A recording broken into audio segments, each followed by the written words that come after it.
trước đã cho Vân Anh cơ hội chia sẻ câu chuyện thành công của Vân Anh. Và Vân Anh xin chúc tất cả mọi người trong buổi Zoom ngày hôm nay một buổi sáng, một buổi buổi trưa, buổi tối, một ngày tràn đầy năng lượng, thành công, giàu có, mạnh khỏe, hạnh phúc, trọn vẹn, bình an suốt cả cuộc đời. Vân Anh xin tự giới thiệu, Vân Anh tên đầy đủ là Nguyễn Thị Vân Anh. Hiện nay Vân Anh năm nay 40 tuổi và hiện đang sinh sống và làm việc tại Hải Dương. Và hiện tại Vân Anh cũng đang làm ở trong một nhân viên kinh doanh trong một tập đoàn lớn. Và trước khi đến với câu lạc bộ thì Vân Anh cũng chỉ là một bà mẹ bỉm sữa thôi. Là Vân Anh hiện đang có ba cháu và cũng có là một người là rất nhiều không. Thứ nhất là không có mối quan hệ giúp đỡ mình trở lên giàu có và thành công, và cũng không có một người thầy dẫn dắt. Thứ hai nữa là tài chính thì thời điểm đó thì Vân Anh cũng tài chính là chưa dương. Và cái thứ ba đó là tư duy thì không không có tư duy của người thành công, không có kiến thức của người thành công. Thì trước đây thì Vân Anh cũng cũng làm, trong khi làm công việc kinh doanh ấy, thì mình cũng có bán hàng rồi làm nhiều việc để có kiếm kiếm thêm thu nhập ấy. Thì làm khi trước đây thì mình chưa có tư duy kiến thức thì bán hàng cũng chỉ là à, theo mọi người thì mình cũng chỉ là đăng bài Zalo rồi trên các trang Facebook thôi. Thì cái số lượng bán hàng của mình thì nó không được lớn, và cũng rất mong muốn là cũng tìm một cái công việc khác để mình phát triển hơn, có kiếm thêm thu nhập hơn. Thì rồi Vân Anh cũng đi học các cái lớp mà spa, cũng mong muốn sau này ra, cũng có ý định là nghỉ công ty để ra mở một lớp spa. Để thời điểm đó thì ngành spa đang là ngành hot, nhưng khi học xong thì dịch Covid lại đến, thế là học xong thì Vân Anh lại để đó thôi. Thế là cho Vân Anh hỏi bao nhiêu trong số anh chị cũng như là Vân Anh cũng đã học, cũng đang làm công việc và cũng đã kinh doanh bán hàng online rồi đi học các ngành nghề khác nhau, nhưng mà lại cũng không có cho mình một cái kết quả gì như mình mong muốn. Vân Anh thì cũng vì là cũng mong muốn là tài chính nó có kết quả nó nhiều hơn, nên Vân Anh cũng tìm hiểu trên mạng tất cả các cái lớp về ví dụ như về phát triển bản thân, hoặc là một cái công việc kinh doanh cho mình ấy để có thu nhập tốt lên. Và tình cờ thì có một hôm thì trong nhóm Zalo của Vân Anh thì có một cái đường link gửi về cái đường dẫn về cái câu lạc bộ này, thì Vân Anh cũng tò mò xem thôi. Xem là không biết là cái nhóm học đọc sách và phát triển bản thân này là cái nhóm gì, thì Vân Anh cũng tò mò và xem. Thì cũng đầu tiên thì Vân Anh cũng tham gia vào các buổi Zoom thôi. Thì mà khi mà mình tham gia đến 1 đến 2 buổi thì mình có nghe chia sẻ của doanh nhân Thanh Tú về nói về luật hấp dẫn và sức mạnh tiềm thức. Thì lúc đó thì Vân Anh cũng chưa hiểu luật hấp dẫn và sức mạnh tiềm thức là gì. Và Vân Anh có nhớ một cái câu mà doanh nhân Thanh Tú có hỏi là các anh chị là từ khi học cấp 3 rồi đến lúc học đại học đến khi ra trường thì các anh chị đã học về một cái lớp phát triển bản thân nào chưa, rồi là đã đọc những cái quyển sách tư duy của những người thành công chưa. Thì tất cả những điều mà Thanh Tú có hỏi thì Vân Vân Anh là hoàn toàn không có luôn. Vân Anh bắt đầu thích thú với lại cái môi trường câu lạc bộ, bắt đầu Vân Anh cũng đã tìm hiểu rồi cũng đã học tập và cũng chăm chỉ học tập. Và mình cũng xem là môi trường câu lạc bộ có những cái trí tuệ giá trị như vậy thì mình cũng theo đuổi, mình học xem là có những cái gì thêm thì mình sẽ phát triển thêm. Và khi mình càng học thì mình thấy là ờ, những cái câu chuyện chia sẻ thành công của các doanh nhân ấy, và mình thấy là kể cả tất cả các chủ tịch ví dụ Thanh Tú chẳng hạn, rất là trẻ tuổi nhưng mà rất thành công, và có rất nhiều những cái thành công thật là lớn, và họ đã có những chuyến đi du lịch châu Âu rồi tất cả các trong nước và ngoài nước. Thì Vân Anh tự hỏi tại sao họ thành công như vậy, thì chắc chắn là trong câu lạc bộ sẽ có con đường và chắc chắn sẽ có cái công thức để tất cả các doanh nhân khi mà đồng hành cùng câu lạc bộ sẽ thành công như vậy. Và Vân Anh lúc đó thì Vân Anh cũng đã chia sẻ, nghe được chia sẻ về câu lạc bộ về cái nhóm rèn luyện thâm tâm trí và nhóm doanh nhân xuất chúng. Thì khi mà lúc đó thì thời điểm đấy là Vân Anh đã là khát khao lắm rồi và cũng muốn thành công như các doanh nhân trong câu lạc bộ. Thì Vân Anh cũng đã hỏi nhóm trưởng Cao Hồng là điều kiện để tham gia vào nhóm doanh nhân xuất chúng là như nào. Và thời điểm đấy thì có hai nhóm, đó là nhóm rèn luyện thâm tâm trí và nhóm doanh nhân xuất chúng. Mà Vân Anh đã ra quyết định là đằng nào cũng học và muốn thành công nhanh thì mình hãy ra quyết định mình sẽ tham gia vào nhóm doanh nhân xuất chúng luôn. Và tại vì là thấy là chia sẻ là có mấy tháng thì có một chu kỳ mới, nên là mình sợ mình không kịp, nên là mình đăng ký luôn, là mình học luôn, mình tham gia là mình muốn thành công ngay và thành công luôn. Thế là và khi mà mình ra quyết định là mình tham gia vào nhóm doanh nhân xuất chúng luôn, và mình cũng không lăn tăn mà không trì hoãn gì cả. Và khi đồng hành cùng câu lạc bộ một thời gian thì cái mọi suy nghĩ và những cái ờ, thay đổi của Vân Anh đã giúp cho Vân Anh thay đổi rất nhiều thứ. Rồi là trong môi trường câu lạc bộ thì đã có môi trường hàng ngày giúp Vân Anh đã rèn luyện và phát triển bản thân, và cũng có một người thầy dẫn đường.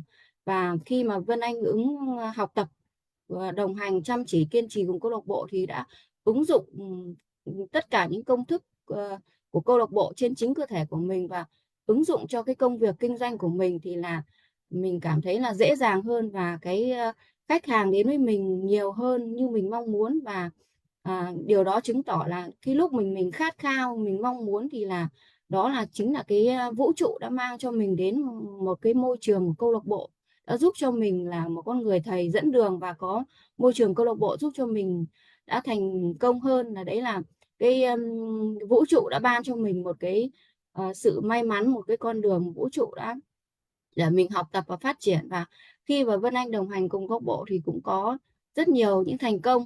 Và cái thứ nhất là cái thành công về mối quan hệ trong gia đình của Vân Anh. Thì đầu tiên thì thời điểm đầu là Vân Anh mới học, thì lúc đó thì Vân Anh đang trong thời gian nghỉ sinh ấy, thì là mình cũng vừa học vừa nuôi con nhỏ. Thì là thời điểm đấy thì người chồng của mình cũng chưa hiểu gì về cái kiến thức với giá trị câu lạc bộ, thì cũng không đồng ý. Và sau khi đồng hành cùng câu lạc bộ được 3 tháng thì chồng đã ủng hộ Vân Anh hoàn toàn 100%. Và gia đình của Vân Anh thì ngày càng hạnh phúc hơn, con cái thì ngoan ngoãn nghe lời thông minh hơn. Và trước đấy thì con Vân Anh thì cũng học gọi là trong một cái top bình thường thôi, nhưng mà khi mà đồng hành cùng câu lạc bộ thì Vân Anh đã dùng công thức của câu lạc bộ là hàng ngày viết lòng biết ơn và đặt hàng vũ trụ cho con của mình. Thì mong muốn con của mình là à, trong cái top mà 10 người của bạn, của trong 10 người trong bạn trong lớp là được học sinh giỏi, thì kết quả là vô cùng vi diệu. Đến hết kỳ 1 thì đúng như mình mong muốn, là con mình đã vào trong top 10 của lớp là được học sinh giỏi. Và cái thứ hai là về sức khỏe của Vân Anh, thì khi dùng bộ công thức của câu lạc bộ ấy, thì là hàng ngày Vân Anh dùng ấy, thì là rất là năng lượng và rất là tự tin. Một ngày Vân Anh có thể học tập cùng câu lạc bộ tất cả các buổi Zoom thì là mình rất là mạnh khỏe và năng lượng. Và Vân Anh đã biết cách ăn uống một cách khoa học và rất là tự tin. Đấy là những cái thành công về mặt gia đình, sức khỏe. Và cái thứ hai là Vân Anh cũng đã có những cái một công việc phát triển kinh doanh trên toàn cầu. Khi mà đồng hành cùng câu lạc bộ thì là mình cũng đã được các doanh nhân rồi các nhóm trưởng, các người thầy cầm tay chỉ việc cho mình từng bước, và mình cũng có những nhiều kết quả. Và mình cũng đã giúp cho được rất nhiều các anh chị đã đồng hành cùng câu lạc bộ, và cũng đồng hành cùng Vân Anh cùng câu lạc bộ, cùng mang trao cái giá trị của câu lạc bộ đến cho giúp thật nhiều người, và giúp họ được thay đổi tất cả các khía cạnh trong cuộc sống. Và à, Vân Anh thì cũng có một kết quả nữa là cái cách đây mấy tháng thì Vân Anh cũng đã về cái khi mình đồng hành của câu lạc bộ, thì mình cũng có một công việc là kinh doanh tự động hóa trên toàn cầu, nên cũng đã giúp cho mình được thu nhập tăng lên gấp nhiều lần. Và mình cũng đã biết cách về quản lý tiền. Khi đồng hành thì mình cũng đã biết cách quản lý tiền. Còn trước đây thì mình mặc dù là lương tháng mình cũng kiếm được, nhưng mà mình không biết cách quản lý tiền. Thì mình chỉ biết mua những thứ mình thích thôi, còn những cái thứ mình cần thì mình lại không mua. Thành ra là tài chính là mình cũng không có dư giả. Nhưng mà khi đồng hành của câu lạc bộ thì mình đã biết cách quản lý về tiền, và mình cũng đã gửi cho mình một cái quyển sổ tiết kiệm riêng cho mình trong năm 2024 này. Và Vân Anh được cầm tay chỉ việc được học tập. Khi mà mình đã bình thường ở các lớp ngoài thì mình chỉ là học những kiến thức cơ bản thôi, nhưng mà khi đồng hành chuyên sâu vào câu lạc bộ và cái nhóm doanh nhân xuất chúng thì mình đã được học tập chuyên sâu hơn về các kỹ năng. Ví dụ như anh chị ngoài kia, các anh chị học tập thì các anh chị có thể mất được rất nhiều các cái tiền học phí về cái khóa học, hoặc là mình có thể bán hàng, mình có thể là xây kênh và phát triển bằng cái cách thức là chạy quảng cáo thì mất rất nhiều tiền. Nhưng mà khi đồng hành cùng câu lạc bộ thì sẽ là những cái kiến thức đó là sẽ là miễn phí. mình sẽ được học về cách đàm phán, kỹ năng bán hàng, rồi marketing không đồng, rồi là học về các tầm nhìn chiến lược, xu thế phát triển của thị trường, nó đầy đủ tất cả các kiến thức của câu lạc bộ đều có đầy đủ hết. Và mình có thể áp dụng cho công việc kinh doanh của mình. Thì là hàng ngày thì Vân Anh cũng đã trao giá trị cho rất nhiều người để cải thiện những cái đạt được mục tiêu của họ, và rất nhiều anh chị em trong nhóm của Vân Anh đã khoe rất nhiều những cái thành công và những cái hàng ngày mình trao giá trị, và mình đã giúp đỡ nhiều người. Thì đấy là cái động lực của Vân Anh, cho Vân Anh làm việc. Và mỗi ngày đấy thì là Vân Anh cũng khi mà tham gia vào câu lạc bộ và nhóm doanh nhân xuất chúng thì mình cũng đã làm các quy trình, như là quy trình cá chép hóa rồng, rồi quy trình điểm C đấy. Từ các quy trình đấy thì mình đã khai phá con người bên trong của mình, và mình đã biết cái sứ mệnh, cái mong muốn của mình. Trước kia thì mình không có ước mơ hoài bão gì, nhưng mà khi tham gia đồng hành cùng câu lạc bộ thì mình đã biết về cái mục tiêu mong muốn của mình là mình có một công việc mà mình kiếm thêm nhiều thu nhập, và cái giá trị mình trao cho giúp thật nhiều người. Và cái thứ nữa là mình có thể là mình sau này mình sẽ báo hiếu được bố mẹ. Đấy là cái mục tiêu, cái mong muốn của Vân Anh. Đấy là, và cũng khi đồng hành thì mình cũng gia tăng thu nhập của mình lên rất nhiều. Và Vân Anh nghĩ rằng khi đồng hành cùng câu lạc bộ, cũng đây là cũng là con đường nhanh nhất và ngắn nhất giúp Vân Anh thành công như ngày hôm nay, và đã thay đổi gia đình bé nhỏ của Vân Anh, mà đã giúp cho tất cả các mối quan hệ như là vợ chồng với con cái đã trở nên là hạnh phúc hơn. Và kết quả của Vân Anh thì không phải là kết quả điển hình, vì mỗi cá nhân khác nhau, nỗ lực khác nhau, thì tất cả những người doanh nhân trong câu lạc bộ cũng đều có kết quả khác nhau.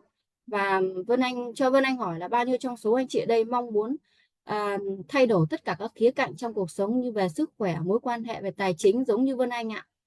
Thì hãy comment số 1 giúp Vân Anh ạ. À, thì khi mà đồng hành thì Vân Anh cũng câu chuyện chia sẻ của Vân Anh là muốn chia sẻ với tất cả các anh chị em trong buổi Zoom ngày hôm nay, là để gia tăng cho cái niềm tin, giúp anh chị là hãy ra quyết định cho mình và đầu tư.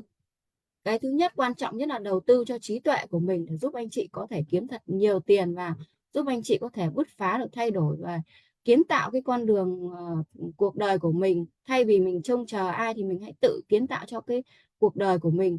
Để mà các bạn anh chị hãy tham gia vào nhóm doanh nhân xuất chúng để khai phá lên cái con người bên trong của mình. Và mình từ đó thì mình có trong đó thì có một người thầy dẫn dắt, và môi trường câu lạc bộ hàng ngày đồng hành cùng trong câu lạc bộ, cùng giúp cho rất nhiều anh chị em đã thành công như vậy. Thì tất cả giúp cho hàng nghìn người như vậy, thì tất cả đều là có cái con đường và có sự thành công. Đó là à, một lần nữa thì Vân Anh à, hãy cho anh chị hãy ra quyết định cho mình những cái quyết định đúng đắn, vì anh chị mong muốn kết quả anh chị thay đổi, thì anh chị hãy ra quyết định, hãy tham gia vào nhóm doanh nhân xuất chúng của mình. Anh chị mong muốn là sống một cuộc đời là hạnh phúc, giàu có, và không lo lắng bế tắc về cái sự tài chính và loay hoay ở ngoài kia, thì anh chị hãy tham gia đồng hành cùng câu lạc bộ. Tại vì là Vân Anh tin rằng khi anh chị đồng hành cùng câu lạc bộ thì các anh chị sẽ có kết quả còn tốt hơn cả Vân Anh nữa. Thì là một lần nữa Vân Anh xin gửi lời cảm ơn anh chị em đã lắng nghe câu chuyện chia sẻ thành công của Vân Anh, và cảm ơn các vị thuyền trưởng doanh nhân Thanh Tú và doanh nhân Mr. Công Minh đã sáng lập ra câu lạc bộ trí tuệ ưu tú. Cảm ơn doanh nhân MC Trà My, cảm ơn quý nhân của Vân Anh là doanh nhân Cao Hồng, và các doanh nhân luôn giúp đỡ Vân Anh học tập và phát triển. Và Vân Anh xin đồng hành trọn đời cùng câu lạc bộ, và Vân Anh tin rằng trong năm 2024 này Vân Anh còn nhiều thành công hơn nữa. Và một lần nữa Vân Anh xin được cảm ơn tất cả mọi người đang lắng nghe. Cảm ơn.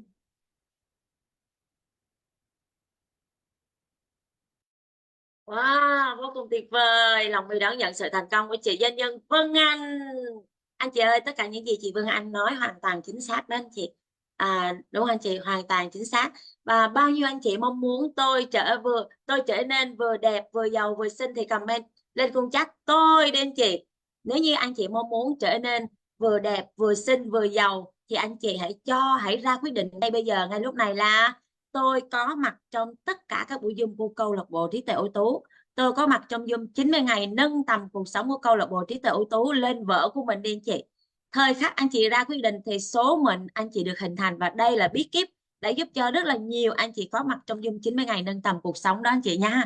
Rồi, cảm ơn chị cảm ơn sự cống hiến của chị doanh nhân Vân Anh trong buổi sáng ngày hôm nay. Và bây giờ chúng ta cùng nhau đi qua phần tiếp theo trong Zoom đọc sách sáng ngày hôm nay. Đó là mình sẽ mời hai anh chị trong Zoom sáng ngày hôm nay giơ tay lên đi anh chị. Anh chị nào giơ tay nhanh nhất trong buổi sáng ngày hôm nay, mình mời anh chị lên nha. Và anh chị hãy mở cuốn sách Sức mạnh tiềm thức ra anh chị nha. Và anh chị hôm nay chúng ta cùng nhau đọc chương số 2, quá trình làm việc của tâm thức. Anh chị thì các chị một người chị đọc từ trang đầu tiên của chương số 2 này cho tới khôi phục trí nhớ anh chị ha. Và một anh chị doanh nhân đọc phần tiếp theo cho đến hết nha anh chị nha. Tại vì sách của My là sách phiên bản mới á, cho nên là My sẽ nói rõ ràng như vậy để chị biết chỗ nào nha. Phần đầu tiên là phần đầu và cho đến khôi phục trí nhớ. Phần thứ hai là cho hết chương số 2 anh chị nha. Rồi bây giờ My sẽ mời doanh nhân Nguyễn Oanh là người đầu tiên đọc sách cho chúng ta trong sáng ngày hôm nay. Và My mời doanh nhân chị Nguyễn Dung. Được không chị ha? Hôm nay mời chị Nguyễn Dung đọc sách nha. Rồi My mời doanh nhân Nguyễn Oanh đọc sách cho chúng ta. Siêu tuyệt vời. Lời đầu tiên cho anh xin gửi lời chào đến với hai vị thuyền trưởng câu lạc bộ trí tuệ ưu tú doanh nhân Bích Thành Tú và doanh nhân Mr. Công Minh. Cũng xin chào tất cả các vị nhóm trưởng doanh nhân trong câu lạc bộ và xin chào chị doanh nhân Mít Tràn Đi. Cảm ơn chị đã cho anh được lên đây để có cơ hội cống hiến đọc sách cùng với chị trong buổi sáng ngày hôm nay. Rồi cho anh xin phép đọc sách luôn anh chị ha. Đó ạ. Rồi anh xin phép đọc sách Sức mạnh tiềm thức chương 2. Chương 2, quá trình làm việc của tâm thức. Bất luận điều gì được ý thức của bạn cho là đúng, tiềm thức sẽ thừa nhận và khiến điều đó xảy ra. Hãy tin tưởng vào hành vận, sự dẫn dắt thiêng liêng, những tác động tốt đẹp và tất cả phúc lành của cuộc sống. Tâm thức là tài sản quý giá nhất của bạn. Nó luôn song hành cùng bạn, nhưng bạn chỉ có thể sở hữu được nguồn sức mạnh đáng kinh ngạc của tâm thức nếu bạn học được cách sử dụng nó.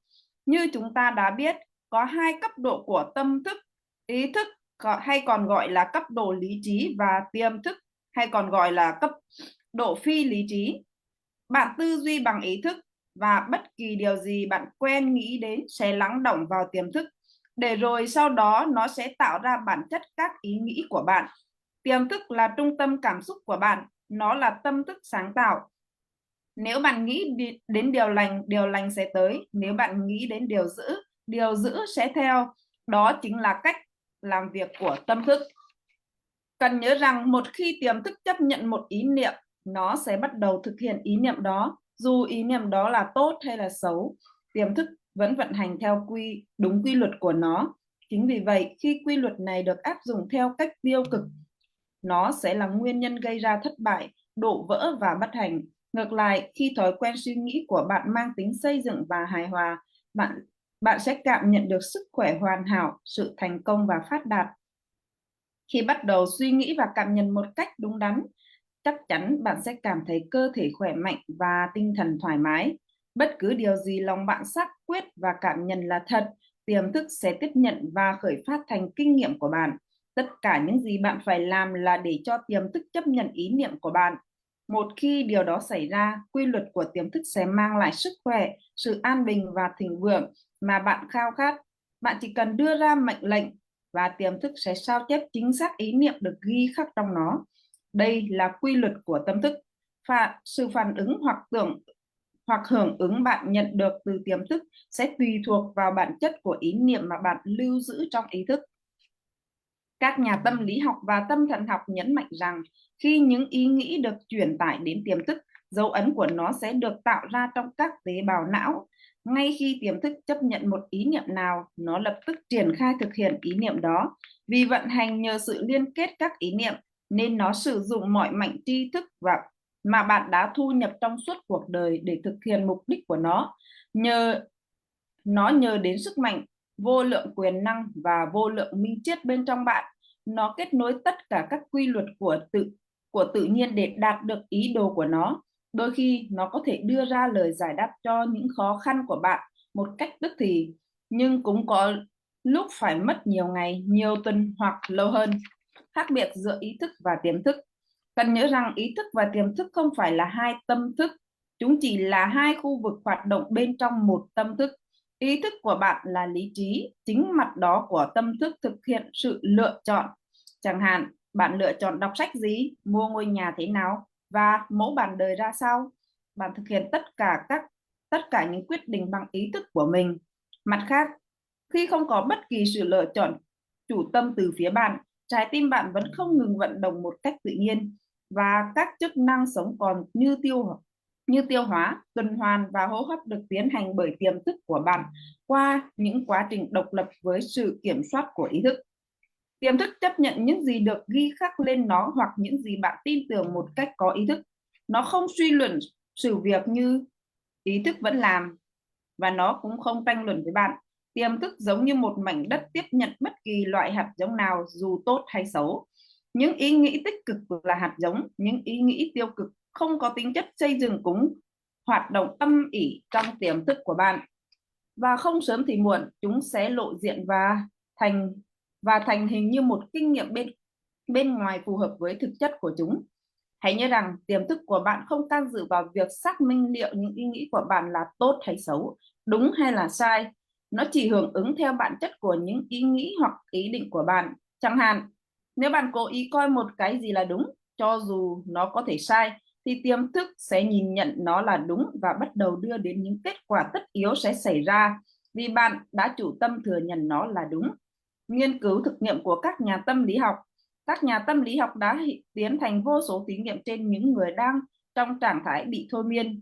Nghiên cứu này cho thấy rõ ràng tiềm thức không thực hiện việc chọn lọc và đối chiếu vốn cần thiết cho một quá trình suy luận mà sẽ chấp nhận bất kỳ ám thị nào. Cho dù sai lầm đến đâu, một khi đã chấp nhận ám thị nào, nó sẽ phản ứng theo bản chất của ám thị đó. Hãy xét minh họa sau đây để thấy rằng tiềm thức dễ bị ám thị như thế nào.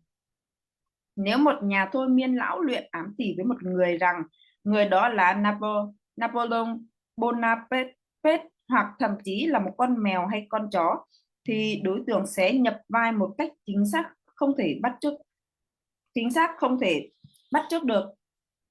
Tính cách của đối tượng sẽ thay đổi trong thời gian bị thôi miên và họ tin mình làm bất cứ điều gì mà nhà thôi miên đã ám thị.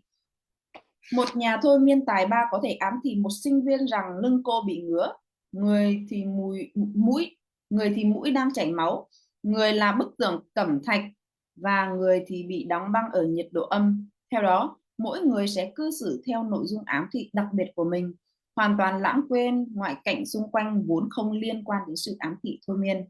Những minh họa đơn giản này miêu tả sinh động sự khác biệt giữa ý thức và tiềm thức.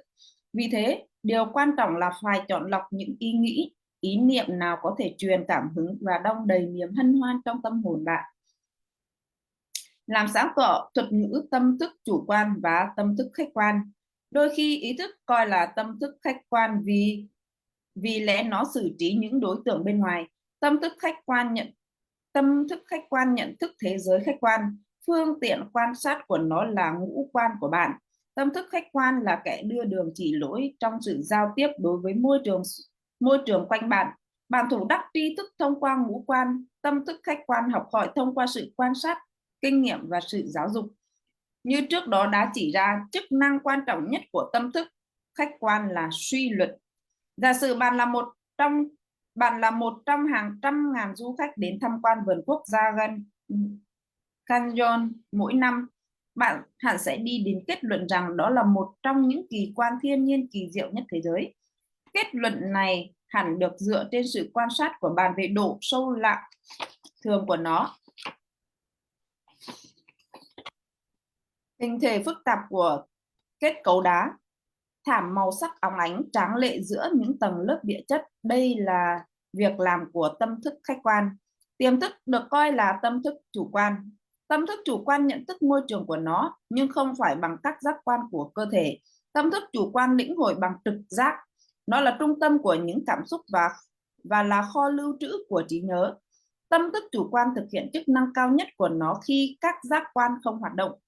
Nói cách khác, chính trí năng đó đã thông tri cho nó khi tâm thức khách quan tạm ngừng hoạt động hoặc đang trong trạng thái im lìm mê ngủ.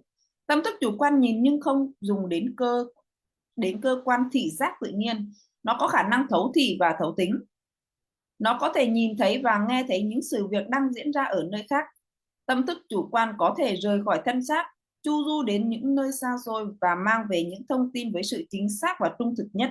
Nhờ tâm thức chủ quan, nhiều người có thể đọc được ý nghĩ của người khác, đọc nội dung của những bức thư còn phong kín, hoặc trực cảm thông tin trên một đĩa vi tính mà không cần sử dụng ổ đĩa. Một khi hiểu được sự tương tác giữa tâm thức khách quan và chủ quan, chúng ta sẽ ở vào một vị thế tốt hơn để học hỏi nghệ thuật cầu nguyện đích thực. Tiềm thức không thể lý luận và như ý thức. Tiềm thức không có khả năng tranh luận hoặc bàn cãi điều đó. Nó được cho biết. Nếu bạn cho nó thông tin sai lạc, nó cũng sẽ nhìn nhận là thật, và rồi sau đó nó sẽ tìm cách thực hiện hóa thông tin đó. Dù những ám thị của bạn có sai lầm thế nào đi chăng nữa, thì tiềm thức vẫn sẽ khiến nó xảy ra như những hoàn cảnh, kinh nghiệm và biến cố. Tất cả những gì xảy đến với bạn đã xảy ra là do những ý nghĩ ghi khắc trong tiềm thức thông qua niềm tin. Nếu bạn truyền đạt những khái niệm sai lệch đến tiềm thức, điều quan trọng cấp bách nhất là hãy hiểu chỉnh lại cho đúng. Để làm được điều này, hãy liên tục truyền đến tiềm thức những ý nghĩ mang tính xây dựng, hòa hợp. Bằng cách này, bạn có thể hình thành những thói quen mới mẻ và lành mạnh trong tư duy và cuộc sống, vì tiềm thức chính là nơi cư ngụ của thói quen. Suy nghĩ thường ngày của ý thức tạo ra những rãnh sâu trong tiềm thức. Nếu những suy nghĩ thường ngày của bạn hài hòa, an bình và tích cực, tiềm thức sẽ hưởng ứng bằng cách tạo ra những hoàn cảnh hài hòa, an bình và tích cực. Bạn có từng là nạn nhân của nỗi sợ hãi, sự hoang mang và những dạng suy nghĩ có tính hủy hoại khác chưa? Nếu có, thì giải pháp là hãy thừa nhận sức mạnh của tiềm thức và đòi hỏi nó mang lại cho bạn sự tự do, hạnh phúc và sức khỏe hoàn hảo. Tiềm thức sẽ tìm cách đáp ứng những mệnh lệnh đó của bạn. Sức mạnh phi thường của sự ám thị. Qua những gì đã tìm hiểu, bạn có thể thấy ý thức phục vụ như một người gác cổng. Một trong những chức năng cốt yếu của nó là bảo vệ tiềm thức khỏi những ấn tượng lầm lạc. Lý do là mà điều này quan trọng đến vậy có liên quan đến một trong những quy luật của tâm thức. Tiềm thức rất nhạy cảm với sự ám thị. Như bạn đã biết, tiềm thức không làm những việc đối chiếu hoặc so sánh. Nó không tự mình suy nghĩ và suy luận ra sự việc. Chức năng này thuộc về ý thức. Tiềm thức chỉ đơn giản là phản ứng lại với những ấn tượng nó được ý thức truyền cho. Nó không chọn lựa phương án hành động mà chỉ đơn giản là tiếp nhận những gì được ban cho. Sự ám thì có sức tác động cực kỳ mãnh liệt. Hãy tưởng tượng bạn đang trên một con tàu trong lành lắc con tàu trong tành lắc lư. Bạn đến gần cô bạn đồng hành và nói: chà, trông cô không được khỏe lắm, mặt cô xanh mét kìa, tôi là cô bị say sóng rồi, cần tôi đỡ cô vào cabin không? Cô bạn của bạn bỗng trở nên tái nhợt. Lời ám thị của bạn về chứng say sóng nối kết với sự sợ hãi và những linh tính của cô ấy. Thế là cô ấy để bạn hộ tống xuống bong dưới, và như thế sự ám thị tiêu cực của bạn trở thành sự thật do cô ấy đã thừa nhận nó. Những phản ứng khác nhau đối với cùng sự ám thị. Điều quan trọng cần nhớ là những người khác nhau sẽ phản ứng theo những cách khác nhau đối với cùng sự ám thị. Đó là do họ có trạng thái tiềm thức hoặc là niềm tin khác nhau. Giả sử thay vì đến gặp một người bạn đồng hành như là ví dụ ở trên, bạn quyết định đến gần một thành viên thủy thủ đoàn. Bạn nói: chào anh bạn, trông anh không khỏe lắm, chắc bị say sóng hả? Tùy vào tính khí người thủy thủ, anh ta hoặc bật cười trước câu đùa vô vị của bạn, hoặc sẽ bảo bạn hãy biến đi. Sự ám thị của bạn chẳng có chút ảnh hưởng gì đối với người thủy thủ, vì ý niệm về sự say sóng trong tâm thức anh ấy được liên hệ với sự miễn nhiễm đối với nó. Vì vậy, lời ám thị của bạn không gợi lên sự sợ hãi hoặc lo lắng, mà là sự tự tin. Ám thị chính là hoạt động hoặc trường hợp nhồi điều gì đó vào tâm trí một người. Đó là một tiến trình tinh thần mà qua đó ý niệm hay là ý tưởng đã được ám thị sẽ được nuôi dưỡng, chấp nhận hoặc hiện thực hóa. Hãy nhớ rằng sự ám thị không thể tự thân chống lại ý muốn của ý thức mà áp đặt mình vào tiềm thức. Ý thức của bạn có sức mạnh để loại trừ sự ám thị. Người thủy thủ không sợ bị say sóng, anh ta đã vững tin về sự miễn nhiễm của mình. Vì vậy, sự ám thị tiêu cực không có sức mạnh gợi lên sợ hãi. Nhưng cô bạn đồng hành của bạn thì khác. Trước đó cô ấy đã lo lắng mình sẽ bị say sóng. Do đó sự ám thị của bạn mới có sức tác động lên cô ấy. Tất cả chúng ta đều có nỗi sợ hãi, niềm tin và quan điểm riêng của mình. Những điều này chi phối và điều khiển cuộc sống chúng ta. Tự thân một sự ám thị không hề có nội lực. Nó chỉ có sức mạnh khi thâm tâm bạn chấp nhận nó. Chỉ khi đó sức mạnh tiềm thức của bạn mới bắt đầu tác động theo đúng bản chất của sự ám thị. Từ kỳ ám thị xua tan nỗi sợ hãi. Thuật ngữ từ kỳ ám thị có nghĩa là ám thị một điều gì đó rõ ràng và cụ thể cho chính mình. Nếu xem ám thị là một công cụ thì khi vận dụng công cụ đó một cách đúng đắn, nó sẽ mang lại nhiều điều hữu ích. Còn vận dụng sai, nó sẽ gây ra nhiều tác hại không lường trước. Janet là một ca sĩ trẻ tài năng, cô được mời thử một vai quan trọng trong một vở kịch nhạc kịch. Cô rất muốn đến thử giọng nhưng đồng thời lại cảm thấy vô cùng sợ hãi. 3 lần trước đó khi hát trước các đạo diễn, cô đã thất bại thảm hại. Lý do là cô sợ thất bại. Mặc dù sở hữu một chất giọng tuyệt vời, nhưng cô lại tự nhủ đến lúc hát giọng mình nghe thật khủng khiếp. Mình sẽ không bao giờ sắm tốt vai diễn, họ sẽ không thích mình, họ sẽ thắc mắc không hiểu sao mình lại trơ tráo đến nỗi đi thử giọng như vậy. Mình sẽ đi nhưng chắc sẽ thất bại. Tiềm thức của cô đã chấp nhận những lời từ kỳ ám thị tiêu cực này như một yêu cầu. Nó tiến hành thực hiện những yêu cầu đó và đưa chúng vào trong kinh nghiệm của cô. Nguyên nhân bắt đầu từ một sự từ kỳ ám thị vô ý. Nỗi sợ hãi trong cô đã trở thành ý nghĩ được chủ quan hóa và trở thành hiện thực. Nhưng cô ca sĩ trẻ ấy đã vượt qua và khống chế được sức tác động của những từ kỳ ám thị tiêu cực của cô. Cô đã chiến thắng nó bằng cách phản công với những từ kỳ ám thị tích cực. Đều đặn mỗi ngày 3 lần. Cô một mình bước vào căn phòng yên tĩnh. Cô ngồi thoải mái trong ghế, thả lỏng thân thể và nhắm mắt lại. Cô để cho tâm trí và thể xác lắng dịu hết mức có thể. Sự tĩnh tại của thể xác giúp tinh thần lắng động và khiến cho tâm thức dễ tiếp thu ám thị hơn. Để chống lại sự ám thị sợ hãi, cô tự lặp đi lặp lại: mình hát rất hay, mình đĩnh đạc, bình thản, tự tin và thanh tĩnh. Cứ mỗi lần một mình trong phòng, cô đều lặp lại lời bày tỏ này một cách chậm rãi, thư thả và đầy cảm xúc từ 5 đến 10 lần. Sau một tuần phong phái, cô trở nên đĩnh đạc và tự tin. Khi thời điểm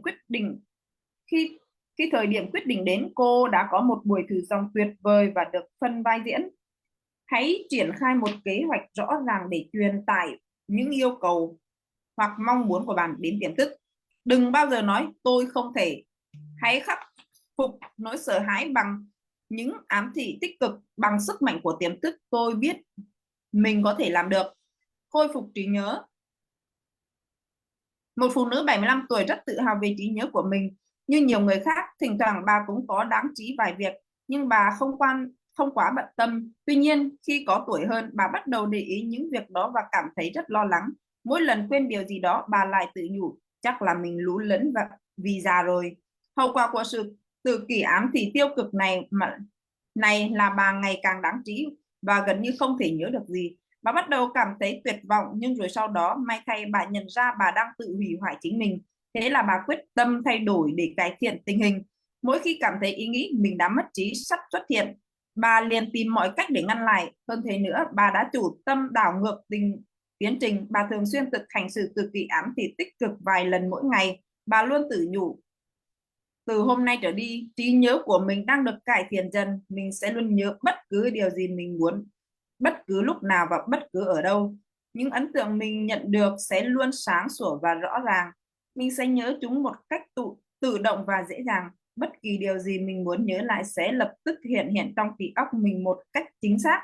Mình sẽ tiến bộ nhanh chóng và chẳng bao lâu nữa trí nhớ của mình sẽ tốt hơn bao giờ hết. Cuối tuần thứ 3, trí nhớ của bà ấy đã được khôi phục bình thường. Nào, anh xin dừng lại cái phần đọc của anh nhé. Anh cảm ơn mọi người đã lắng nghe. Rồi, bây giờ lời cảm ơn doanh nhân Nguyễn Oanh rất là nhiều đã cống hiến cho chúng ta đọc chương 1 ha, chương đầu tiên ha. Còn bây giờ chúng ta cùng nhau mời chị doanh nhân Nguyễn Dung đọc phần tiếp theo của chương số 2 nha chị nhé. Rồi mời chị.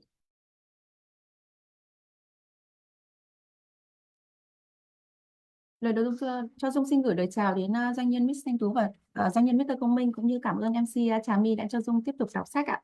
Và xin chào các anh chị, các cô chú trong phòng Dung ạ. Dung tiếp tục đọc sách ạ. Khắc phục tính cáu kỉnh. Tôi từng tư vấn cho một người đàn ông mà cả hôn nhân lẫn sự nghiệp của ông đều gặp sự khủng hoảng nghiêm trọng. Vấn đề của Hút là ông ấy thường xuyên nóng giận và cọc cằn. Bản thân ông tự biết điều này, nhưng nếu có ai đề cập đến chuyện đó, ông sẽ đùng đùng nổi giận. Lúc nào ông cũng nghĩ đến mọi người đang quấy rầy ông, thế nên ông cần phải tự vệ. Để chống lại sự tự kỷ ám thị tiêu cực này, tôi khuyên ông áp dụng sự tự kỷ ám thị tích cực. Vài lần mỗi ngày, sáng, trưa, tối trước khi ngủ, ông sẽ tự lặp lại. Từ giờ trở đi, mình sẽ trở nên vui vẻ hơn. Sự vui vẻ, hạnh phúc và phấn khởi từ đây sẽ trở thành tâm trạng thường trực của mình. Từng ngày trôi qua, mình sẽ càng trở nên đáng mến và dễ cảm thông hơn. Mình sẽ là trung tâm của sự hoan hỉ và thiện ý đối với mọi người xung quanh, cảm nhiễm họ bằng tinh thần phấn chấn của chính mình. Hạnh phúc, niềm tin và sự hân hoan này giờ đây đang trở thành tâm trạng bình thường, tự nhiên của mình rất khoan khoái. Một tháng sau, vợ và các đồng nghiệp của ông thừa nhận thấy ông đã điềm tĩnh hơn và sống hòa hợp hơn với họ rất nhiều. Ám thị ngoại vi. Thuật ngữ ám thị ngoại vi có nghĩa là những sự ám thị đến từ người khác. Trong mọi thời đại và ở mọi nơi trên thế giới, sự ám thị có sức mạnh chi phối đến đời sống và tư tưởng của nhân loại. Những tín hiệu chính trị, niềm tin tôn giáo hay phong tục văn hóa, tất cả đều phát triển mạnh mẽ nhờ vào sức mạnh của ám thị ngoại vi. Chúng ta có thể dùng ám thị như một công cụ để kỷ luật và kiểm soát chính mình. Tuy nhiên, ám thị còn được lợi dụng để chi phối và điều khiển người khác. Những người chưa hiểu về quy luật của tâm thức, xét trên phương diện mang tính xây dựng, nó thật kỳ tuyệt và phi thường, nhưng xét trong những khía cạnh tiêu cực, nó là một trong những kiểu phản ứng có tính phá hoại nhất của tâm thức. Nó có thể gây ra những cảnh khốn cùng, thất bại, đau khổ, bệnh tật và tai ương. Đã bao giờ bạn thừa nhận một trong những ám thị tiêu cực này? Từ ngày chào đời, chúng ta liên tục bị tấn công bởi những ám thị tiêu cực. Do không biết cách chống trả, ta chấp nhận chúng một cách vô thức và biến chúng trở thành hiện thực. Sau đây là một vài ví dụ về những ám thị tiêu cực. Bạn không thể, mày sẽ chẳng bao giờ nên trò trống gì cả. Con không được phép, anh sẽ thất bại thôi. Anh không có cơ hội nào đâu, cậu hoàn toàn sai rồi, không ích gì đâu. Đời ngày càng đen bạc, có ích gì, chẳng ai quan tâm hết. Cố gắng đến mấy cũng chẳng ý nghĩa gì, anh đã quá già rồi. Sự việc lúc càng tệ hơn, đời là bể khổ, ái tình như gió thoảng mây bay, anh không thể thắng được đâu, coi chừng anh sẽ mắc bệnh nặng đó. Khi chấp nhận những ám thị ngoại vi kiểu này, bạn đã góp phần biến chúng thành hiện thực. Lúc còn nhỏ, bạn bất lực khi đối diện với các ám thị của những người quan trọng đối với bạn, bởi bạn không biết làm gì khác. Lúc ấy, tâm thức, cả ý thức lẫn tiềm thức vẫn còn là một khái niệm xa lạ và thậm chí bạn còn không nghĩ là nó tồn tại. Tuy nhiên, khi trưởng thành, bạn đã có khả năng lựa chọn. Bạn có thể dùng những sự tự kỷ ám thị tích cực để thay đổi những ấn tượng đã được khắc ghi nơi bạn trong quá khứ. Trước tiên, bạn hãy tự nhận ra mình đang bị các ám thị ngoại vi tác động. Nếu không được phát hiện và điều chỉnh kịp thời, chúng có thể tạo ra những kiểu hành vi tiêu cực, là nguyên nhân khiến bạn thất bại trong cuộc sống cá nhân và ngoài xã hội. Tự kỷ ám thị tích cực có thể giải phóng bạn khỏi những tác động ngoại vi bằng lời, giúp bạn tránh được những ảnh hưởng tiêu cực có thể bóp méo khuôn mẫu cuộc sống của bạn và cản trở việc hình thành những thói quen tốt. Có thể vô hiệu hóa ám thị tiêu cực. Hàng ngày, qua các phương tiện thông tin, bạn biết được rất nhiều chuyện xảy ra trên thế giới, trong đó sẽ có những chuyện khiến bạn cảm thấy sợ hãi, hoang mang, lo lắng và mất niềm tin vào cuộc sống. Nếu bạn chấp nhận và nhận những dữ liệu đáng sợ đó vào đầu, chúng sẽ khiến bạn mất đi nghị lực sống. Tuy nhiên, nếu bạn hiểu rằng bạn không cần phải chấp nhận chúng, thì nhiều lựa chọn khác sẽ mở ra trước mắt bạn. Nếu biết cách truyền cho tiềm thức những tự kỷ ám thị tích cực, bạn sẽ có nguồn nội lực mạnh mẽ để chống lại tất cả những ý niệm phá hoại đó. Hãy luôn ý thức và thường xuyên kiểm tra để chấn chỉnh kịp thời những ám thị ngoại vi tiêu cực. Không có bất kỳ lý do nào mà bạn phải phó mặc cuộc sống của mình cho những ám thị ngoại vi tiêu cực. Tất cả chúng đều đã chịu đựng điều đó trong suốt thời thơ ấu và kể cả khi đã trưởng thành. Nếu nhớ lại, bạn sẽ dễ dàng nhận ra cha mẹ, họ hàng, bạn bè, thầy cô và các đồng nghiệp đã từng gây ra những ám thị tiêu cực đối với bạn như thế nào.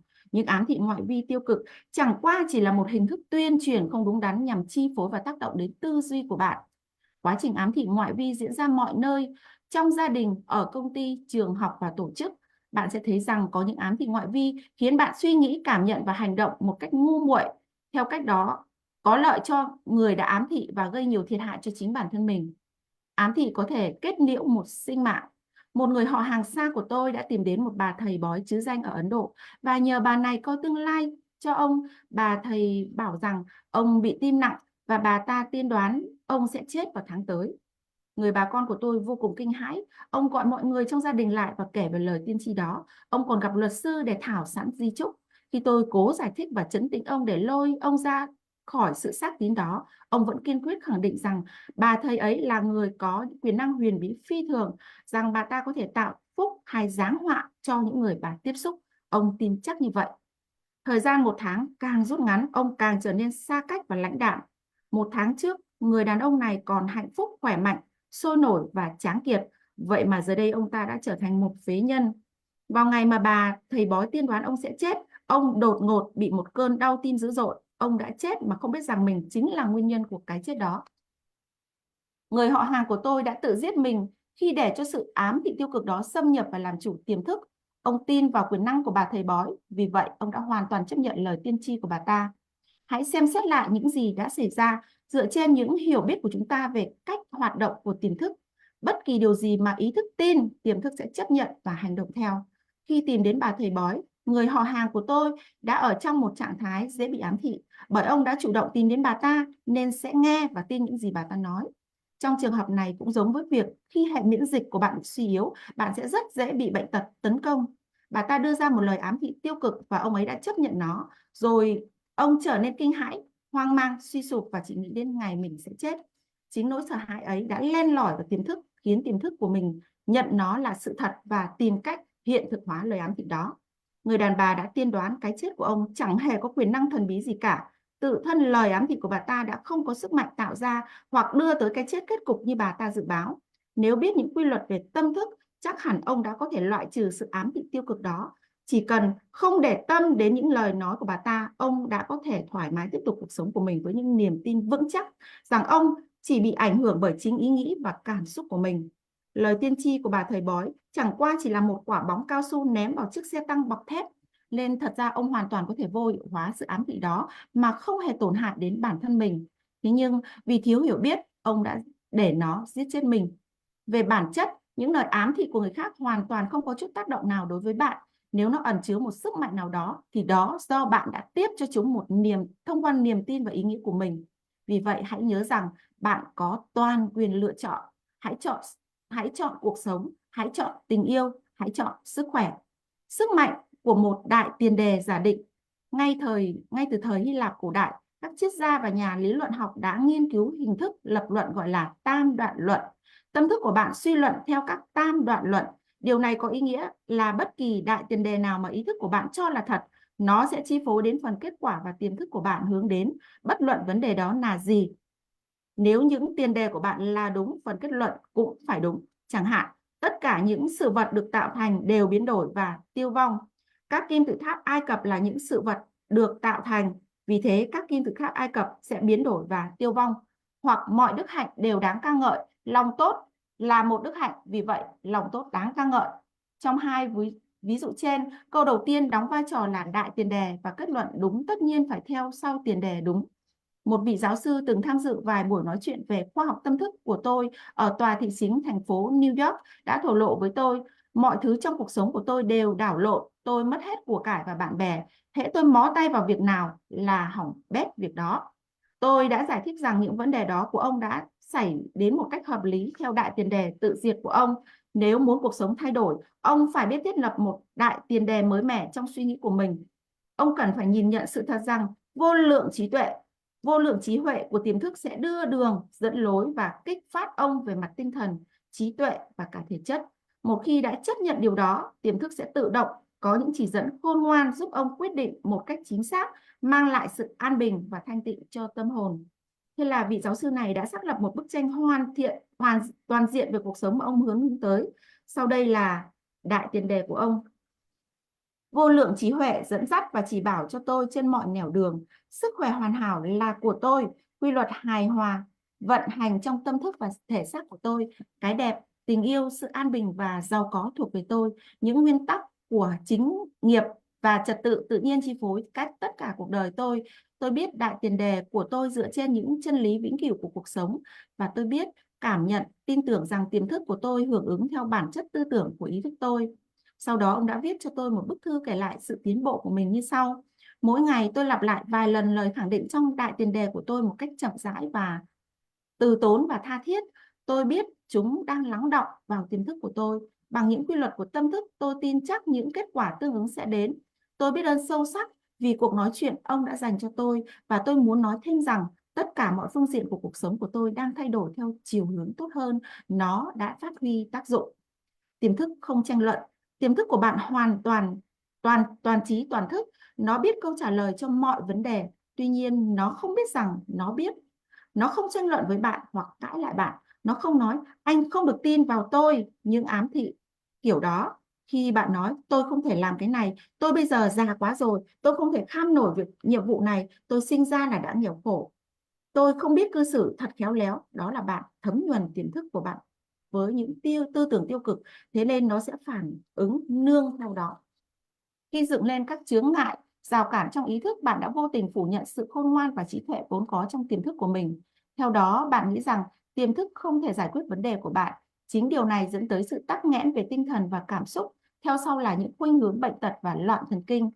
Để hiện thực hóa những mong muốn của bản thân, đồng thời khắc phục những cảm giác chán nản, mỗi ngày hãy thường xuyên lặp lại. Vô lượng trí huệ, nguồn sức mạnh đã thắp lên trong tôi niềm mong mỏi này, sẽ đưa đường, dẫn lối và mách bảo cho tôi biết tôi cần phải làm gì để biến khát khao trong tôi thành hiện thực. Tôi biết mình chiết sâu thẳm bên trong tiềm thức của tôi giờ đây đang hưởng ứng, đồng hành, và điều tôi cảm nhận và xác quyết trong lòng sẽ được biểu thị ra ngoài, sẽ có một sự cân bằng, hài hòa và thư thái. Tiềm thức có trí riêng của nó, nhưng nó chấp nhận các mô hình tư duy của bạn. Khi bạn tìm giải pháp cho một vấn đề, tiềm thức của bạn sẽ hưởng ứng, nhưng nó luôn trông đợi bạn quyết định và có những phán đoán đúng đắn trong ý thức. Bạn cần phải thừa nhận rằng câu trả lời nằm trong tiềm thức. Thế nên nếu nói tôi nghĩ sẽ không có lối thoát nào cả, tôi hoàn toàn bấn loạn và rối trí, tại sao tôi không tìm thấy một giải pháp nào cả, thì có nghĩa là bạn đang vô hiệu hóa những mong mỏi và khát khao của mình. Lúc đó bạn giống như người lính cứ dậm chân tại chỗ theo nhịp. Bạn có vận dụng năng lượng sống của mình nhưng không hề tiến về phía trước. Hãy hãm chậm guồng quay của tâm thức. Hãy thư thái, buông lỏng và xác quyết. Tiềm thức của tôi biết câu trả lời. Hiện giờ nó đang hưởng ứng cùng tôi. Tôi biết vô lượng trí huệ của tiềm thức biết hết mọi sự và đang mách bảo tôi những điều cần làm. Niềm tin thật sự trong tôi giờ đây đang phóng thích nguồn năng lượng tuyệt vời trong tiềm thức. Tôi biết ơn vì điều đó. Điểm lại những ý cần nhớ. Nghĩ điều tốt và điều tốt sẽ tới. Nghĩ điều xấu và điều xấu sẽ tới. Bạn chính là những gì bạn nghĩ. Tiềm thức không tranh luận với bạn, nó chấp nhận những gì ý thức chỉ thị. Nếu bạn nói tôi không thể sắm nổi cái gì đó, tiềm thức sẽ tác động để biến nó thành sự thật. Hãy chọn ý nghĩ tích cực hơn. Tôi sẽ mua nó, tôi sẽ nhìn nhận nó trong tâm thức. Bạn có quyền lựa chọn. Hãy lựa chọn sức khỏe, hạnh phúc và những điều tốt đẹp. Mọi thứ xung quanh sẽ theo đó mà hưởng ứng. Ý thức đóng vai trò như người gác cổng. Chức năng chính của nó là bảo vệ tiềm thức khỏi những ấn tượng sai lầm. Hãy tin tưởng rằng điều tốt đẹp có thể xảy ra và hiện tượng đang xảy ra. Sức mạnh to lớn nhất của bạn là khả năng lựa chọn. Hãy tận dụng khả năng đó để chọn lấy những điều hạnh phúc và tốt đẹp. Những lời ám thị của người khác thực chất không có sức mạnh để làm tổn hại cho bạn. Sức mạnh của nó nếu có là do bạn trao cho nó thông qua ý nghĩ và niềm tin của mình. Bạn hoàn toàn có thể loại trừ những tư tưởng và phát biểu tiêu cực của người khác để khẳng định lại điều tốt đẹp. Bạn có sức mạnh để lựa chọn cách phản ứng của mình. Tâm thức của bạn không xấu, tác động tự nhiên cũng không xấu, xấu hay tốt tùy thuộc vào cách bạn vận hành sức mạnh của tự nhiên. Hãy dùng sức mạnh của tâm thức để mang lại những điều tốt lành, để chữa trị và truyền cảm hứng cho bản thân và cho người khác. Đừng bao giờ nói tôi không thể. Hãy vượt qua nỗi sợ đó bằng cách khẳng định tôi có thể làm được tất cả mọi thứ nhờ vào sức mạnh chính của tiềm thức trong tôi. Hãy tập trung từ góc nhìn của sự thật và những nguyên lý vĩnh cửu của cuộc sống, chứ không phải từ góc nhìn của sự sợ hãi, ngu dốt và mê tín. Đừng để người khác chi phối suy nghĩ của mình. Bạn hoàn toàn có quyền chọn lựa suy nghĩ thế nào và quyết định ra sao đối với bất kỳ một vấn đề nào đó. Bạn là thuyền trưởng của tâm hồn. tiềm thức và là chủ của số phận bạn. Hãy nhớ bạn có khả năng lựa chọn. Hãy chọn cuộc sống, tình yêu, sức khỏe, hạnh phúc và những điều tốt đẹp. Bất luận điều gì ý thức thừa nhận và tin là thật, tiềm thức sẽ chấp nhận và làm cho nó xảy ra. Vì thế, hãy tin tưởng vào vận hành, vào hạnh vận, sự linh hướng, chính nghiệp và tất cả phúc lành của cuộc sống. Việc hình dung kết quả cuối cùng trong tâm thức sẽ khiến tiềm thức của bạn hưởng ứng và hiện thực hóa bức tranh tưởng tượng đó. Dung xin cảm ơn mọi người ạ, đã lắng nghe ạ.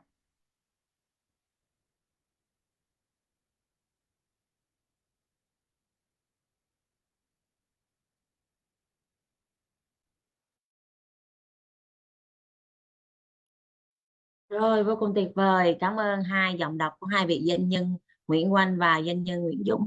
Trong sáng ngày hôm nay vô cùng ấm áp và truyền cảm hứng, đúng không anh chị ha? Và bây giờ chúng ta cùng nhau với My đón chào vị thiền trưởng của câu lạc bộ trí tuệ ưu tú, đó là doanh nhân Huỳnh Ngọc Thanh Tú sẽ phân tích sách cho chúng ta trong buổi sáng ngày hôm nay. Bây giờ My mời doanh nhân xuất hiện trước camera ạ.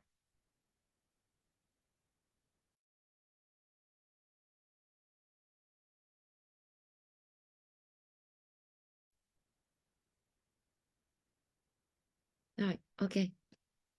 Gửi lời chào đến tất cả các anh chị em mà trong buổi Zoom sáng ngày hôm nay. Chúc tất cả anh chị của chúng ta có cái buổi sáng tràn năng lượng, thành công, giàu có, hạnh phúc, cái mạnh trọn vẹn.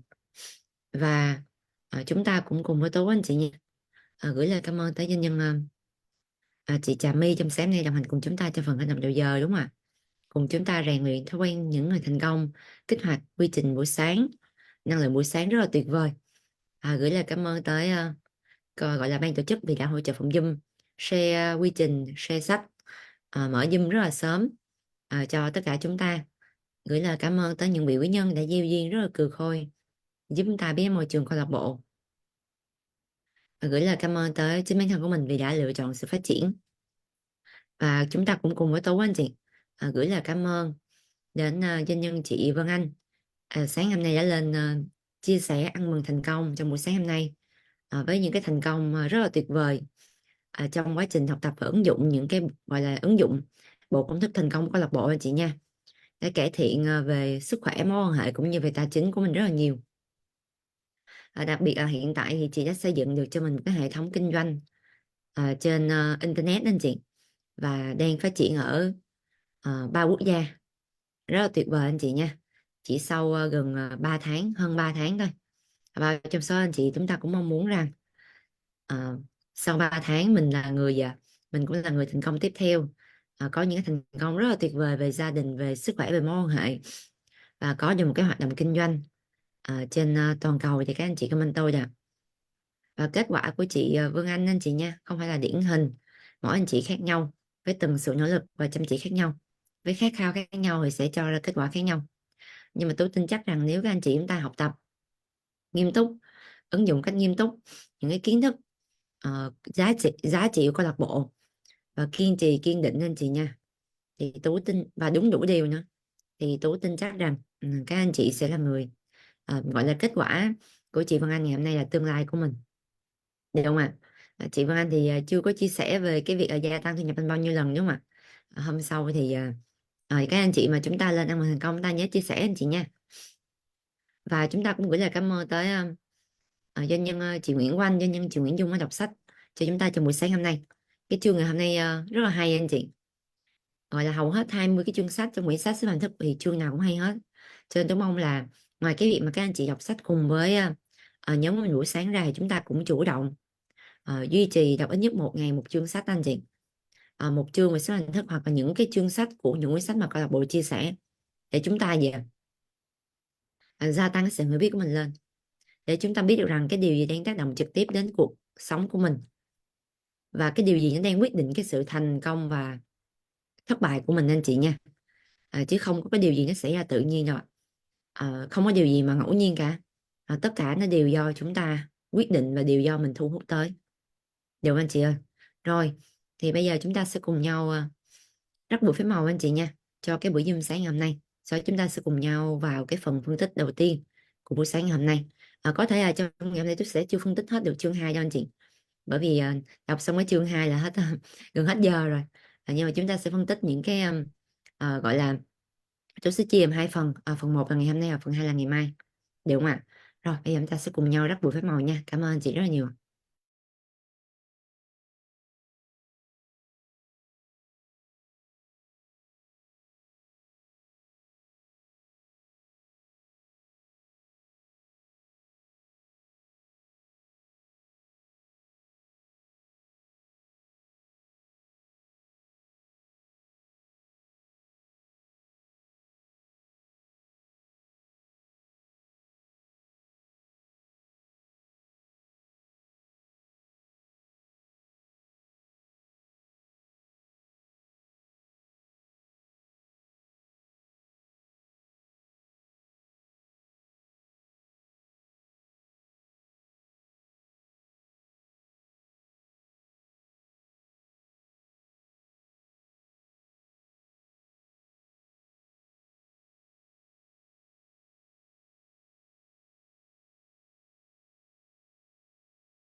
Rồi.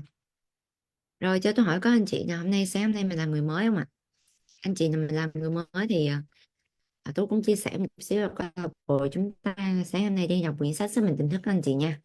Một trong những quyển sách bán chạy nhất New York Times nghe bán chạy nhất nước Mỹ. Và các anh chị hãy mua quyển sách này ở bất kỳ một cái nhà sách hoặc là một cái trang mạng nào để về chúng ta đọc cùng với câu lạc bộ đúng không ạ? Và chúng ta nên mua anh chị nha. Chứ nhiều khi mình xin cái file sách ấy thì cũng ok. Nhưng mà sách này là một trong những sách mà chúng ta gối đầu giường.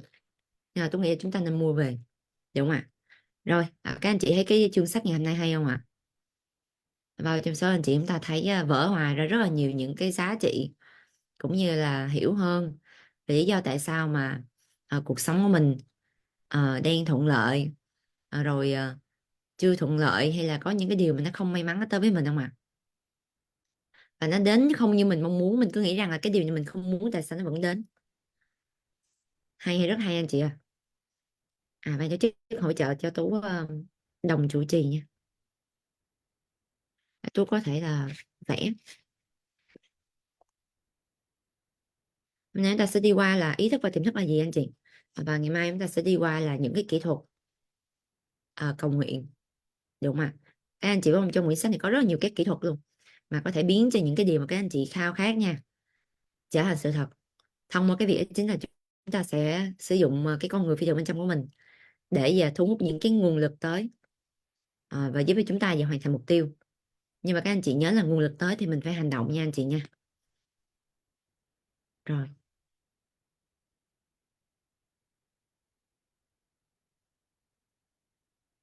Rồi, để Tú xin rồi Tú sẽ chia sẻ anh chị. Bên trong của mình anh chị, bên trong bản thân mình ấy có một cái phần gọi là tâm thức. Tâm thức anh chị nha.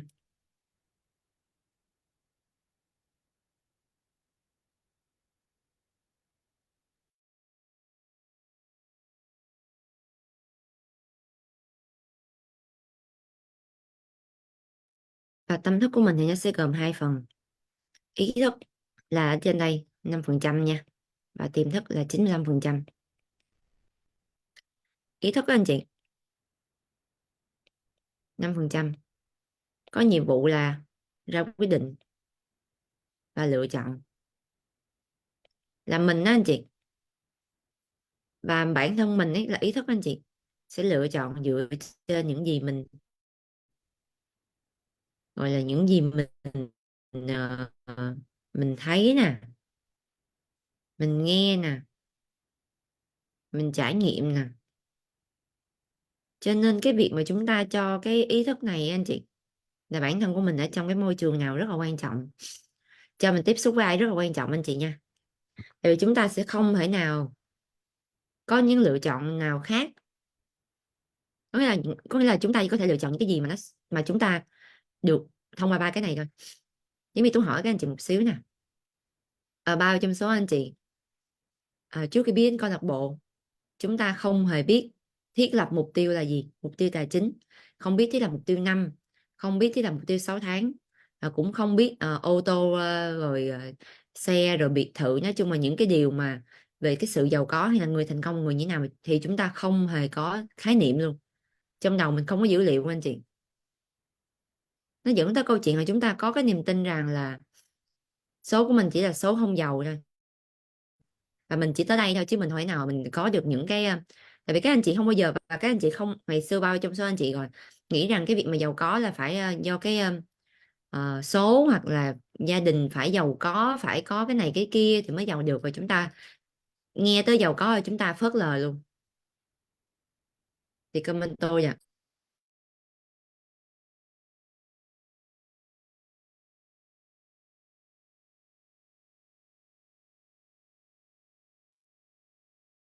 Và tại sao và anh chị biết tại sao mà những người con của những cái gia đình giàu có anh chị, họ lại nói tiếp cái truyền thống là gì ạ? Ngày càng giàu, và họ sở hữu những cái món đồ rất là đắt đỏ anh chị ha. Nó đến từ cái câu chuyện là khi họ sinh ra, cái môi trường họ sống anh chị, nó khác với mình. Đây, cái môi trường chúng ta sống nè, thông qua việc chúng ta thấy, chúng ta nghe, chúng ta trải nghiệm nè, toàn là gì ạ? Nhà cấp 4, xe máy lòng còng, đi học trường bình thường, ở nhà có gì xài đó, túi xách gì cũng được, chỉ cần từ nhà mình ra ngoài thành phố thôi là ok rồi, không muốn cần phải đi ra những cái tỉnh thành khác, chỉ lòng vòng ở đó thôi. Rồi chúng ta hay có những lựa chọn là gì ạ? Làm thuê nè, không dám kinh doanh nè, bởi vì xung quanh mình không ai kinh doanh thành công hết nên mình cũng sợ theo luôn. Rồi mình nghĩ kinh doanh là phi thương gì, mình nghĩ kinh doanh là à, tham lam, người giàu là không tốt nên là không muốn giàu. Đó, đó quá trời luôn anh chị. Xung quanh mình thấy có như vậy thôi. Thành ra là mỗi lần mà chúng ta bắt đầu có những cái, đó là chúng ta bắt đầu là đưa ra những cái quyết định anh chị nha, thì mình chỉ lựa trong vòng vòng ở đây thôi, và chúng ta nghe những cái tư duy từ những người đi trước là tiền bạc là cội nguồn của tội lỗi nè, người giàu là người tham lam, rồi quá trời cái niềm tin và tư duy nó không có tích cực. Thành ra là mỗi lần mà chúng ta đứng trước một cái lựa chọn, hay đứng trước một cái sự việc hay tình huống nào mà chúng ta muốn xử lý anh chị, thì mình chỉ có như đây mình xử lý thôi, vòng vòng trong cái vòng tròn này thôi. Bao trong số anh chị chúng ta nắm được chỗ này comment tôi nè. Và chính bởi vì chúng ta chỉ có như đây lựa chọn thôi anh chị, nên cuộc đời của mình nó không bao giờ nằm ngoài những cái lựa chọn này. Bao trong số anh chị thấy đúng à? Anh chị, hoặc anh chị cứ nhìn lại cái cuộc sống của mình đi, có phải anh chị thấy là cuộc sống mình nó giống giống cuộc sống của thế hệ trước không, của bố mẹ mình không? Hoặc là có khá hơn một xíu một tí là do bây giờ truyền thông rồi tư duy thì cũng có những cái nó giúp cho mình tiếp cận tốt hơn xíu, nhưng mà chung quy nó vẫn vòng vòng trong cái chỗ này à. Anh chị cứ nhìn bố mẹ mình, ông bà mình xem, rồi nhìn là mình xem. Như hôm trước tôi có nói chuyện với một chị, tôi hỏi ủa sao sao chị mua bất động sản nhiều vậy, mà dòng tiền của chị chưa có mà sao chị tự tin chị mua vậy? Chị nói với tôi như vậy nè: em ơi, thì ở cái khu nhà mình ấy, ở cái khu của chị ở, là người ta đo lường về cái sự giàu của có của mình, đó chính là đua nhau mua anh chị, và cứ có là mua, không có cũng vay để mua. Thế thành ra là chị chưa có biết là muốn đầu tư mà huy động vốn, huy động bẫy là phải có dòng tiền, thành ra mua một đóng rồi nợ một đóng luôn anh chị. Có tài sản nó nghe là giàu tài sản nhưng nghèo về tiền bạc. Và khi mà tôi nghe như vậy tôi cũng nhận ra là thì ra là cái quy luật này nó đúng với tất cả mọi người anh chị nha. Đó chính là chúng ta chỉ có thể giống những gì mà chúng ta tiếp xúc mỗi ngày thôi. Nên là tại sao có rất nhiều anh chị đi học những cái khóa học phát triển bản thân ấy, lúc vô năng lượng lắm, tôi là người thành công rồi hô hào các kiểu rồi tư duy triệu phú đồ đúng không, về cái y chang như ban là đầu, mà dù trong học các lớp phát triển bản thân bảo là gì ạ? phải nhẹ nhàng, điềm tĩnh, dịu dàng, phải làm chủ tâm trí mình. Dạ vâng, làm chủ được 2 ngày. 3 ngày hôm sau la con quá chồng như hát. Đúng không ạ? Vẫn y chang mình những ngày mấy ngày trước. Tại vì anh chị biết là cái này nè, là chúng ta được cài đặt. Năm nay anh chị bao nhiêu tuổi à? Các anh chị hãy comment trong chat số tuổi của anh chị được không? Dạ vâng, tôi thấy số 37 nha. 37 năm. Nhìn thấy nghe trải nghiệm mấy cái này. Thì giờ mới đi học 3 ngày về. Này giống như cây cỏ anh chị. Cỏ. Này cây cổ thụ. Nha anh chị nha. Dễ đẹp đẹp dí luôn. Xong. Được 3 hôm. Anh chị biết tại sao mà mình đi học hoài mình chưa thành công chưa? Không phải mình không thông minh đâu anh chị. Không phải mình không giỏi đâu. Mà do yếu tố môi trường ở đây mạnh quá. Sáng rồi trưa chiều tối cứ vả liên tục. Trái bên phải thấy hoài quá trời thấy. Đây cây cỏ anh chị ơi, bé tẹo teo teo à, cây cổ thụ đẹp đẹp dí luôn. Thành ra là đi học càng học thì càng mèo lại hoàng mèo anh chị. Thậm chí kể cả anh chị học chuyên sâu luôn. Cho tôi hỏi là các anh chị nào đã từng đóng tiền học những khóa học chuyên sâu à? Và thường anh chị học bao nhiêu ngày? Thường học bao nhiêu ngày à? Dạ vâng, 3 ngày. Học mà bao trong số anh chị đã từng học những khóa học chuyên sâu đó mà đi WC không dám đi đâu. Trời ơi, nói nhanh quá trời nhanh luôn, ngừng được 30 phút không dám đi anh chị, sợ rớt chữ. Rớt chữ rồi rớt tiền. Khóa đóng 50 triệu 60 triệu 100 triệu đâu dám đi đâu. Tú từng đi rồi anh chị, từng đi học rồi, sợ lắm cơ. Không biết người ta đi học sao chứ mình đi học áp lực lắm anh chị, nào thủ đồ ăn đồ uống trong giỏ quá trời luôn.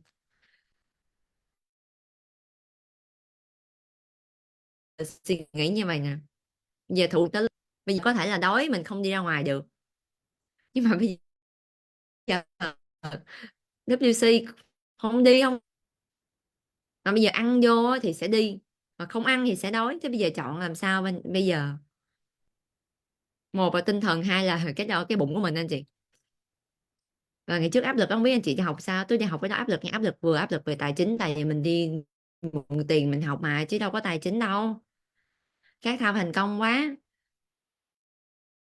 là toàn hai mấy ba mấy triệu, toàn nhân 4 nhân 5 lương tháng của mình anh chị, mà đâu không nhà ứng trước cho mình đâu, mình phải làm mình mới có, thành ra là toàn như huy động để học thôi. Vừa áp lực về tài chính, không biết học rồi ra có mừng ăn được gì hay không. Cái thứ hai áp lực về cái việc là đi học, mỗi lần mình đi học là cứ nhớ về giống như là đi giặt, đi chống giặt vậy đó anh chị, giống như đi chạy vậy đó, chạy trốn hay sao á, rất là sợ luôn. Dạ. Và bao trong số anh chị hay đi học về là chữ rớt hết luôn, ra khỏi cửa rớt một xíu, về tới nhà kẹt xe rớt một xíu, về tới nhà ăn miếng cơm rớt xíu, tới tối cái nó rớt còn miếng, cái mai không nhớ gì hết luôn. Rồi đặc biệt nha, không biết anh chị sao chứ ghi như cua bò rồi đó, về đọc không ra anh chị. Có anh chị đi về mà đọc không ra chữ mình không? Ủa, quá trời luôn. Chi chít rồi chen chúc rồi thêm rồi này các kiểu vô ghi cái, về mình ứng dụng chỗ này ứng dụng này, khoanh lại về cuối cùng thấy khoanh quá trời, không biết khoanh không biết khoanh cái này ý nghĩa gì luôn anh chị nha. Rồi trong số anh chị hay quen comment số 1 anh chị, rồi thấy khoanh khí thế luôn, đánh dấu rồi chéo ít ít ít vô, về ứng dụng mà theo thứ tự đến 1 2 3 4 5 6 về không hiểu gì luôn. Vâng. Và đó với sao mà anh chị biết không, là học hoài không thành công, nhưng có nhiều người họ thành công anh chị nha, bởi vì họ có cái khả năng tự nghiên cứu, và cái môi trường của họ anh chị là cái môi trường khác với mình. Thấy có những anh chị học 70 triệu 10 buổi, 20 triệu ba buổi, nên các anh chị phải trân trọng và biết ơn môi trường câu lạc bộ mình anh chị nha, tạo ra những cái nhóm rèn luyện vô giá luôn. Những cái buổi của nhóm rèn luyện anh chị học là được học trọn đời luôn, chứ anh chị không được tính bằng ngày hay là tháng đâu, tại vì nhóm câu lạc bộ mình không có bán khóa học anh chị nha. Cho nên nếu mà các anh chị muốn thành công mà các anh chị không mặc trong nhóm rèn luyện thì tôi nghĩ là chúng ta mới nói thôi, chúng ta chưa khao khát nữa. Khao khát chúng ta phải thể hiện bằng hành động anh chị. Đấy, 2-3 triệu được 6 buổi. Còn cho tôi hỏi bao trong số anh chị chúng ta có mặt trong nhóm rèn luyện của câu lạc bộ rồi, và chúng ta học đã trên 1 tháng rồi ạ, thì comment số 2.000 đi, và vẫn đang tiếp tục được học, và thậm chí là tình hình là thấy chưa có ngày tốt nghiệp anh chị. Tốt nghiệp ở đây hay là ngày kết thúc ấy, chứ mà mình ứng dụng mình học. Tại vì anh chị biết sao không? Nhóm rèn luyện các anh chị nên gọi là đừng có mong cứ tới ngày tốt nghiệp ở đây là khi là mình ra trường ấy.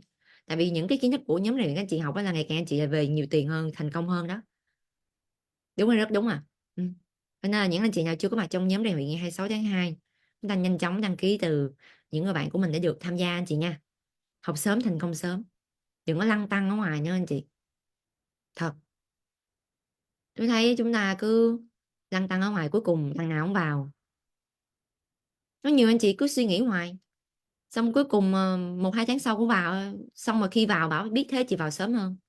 Em đã nói rồi chị không nghe chứ bộ. Học sớm thì thành công sớm. Tại vì khi chúng ta học anh chị, mình có cái môi trường rèn luyện của mình. Tại vì anh chị biết không, những cái gì mà tuyệt vời nhất, những gì đỉnh nhất là Tú và các trưởng nhóm đưa vào nhóm rèn luyện hết. Bởi vì tri ân cho những anh chị yêu thương, gọi là yêu thương quý mến tin tưởng câu lạc bộ.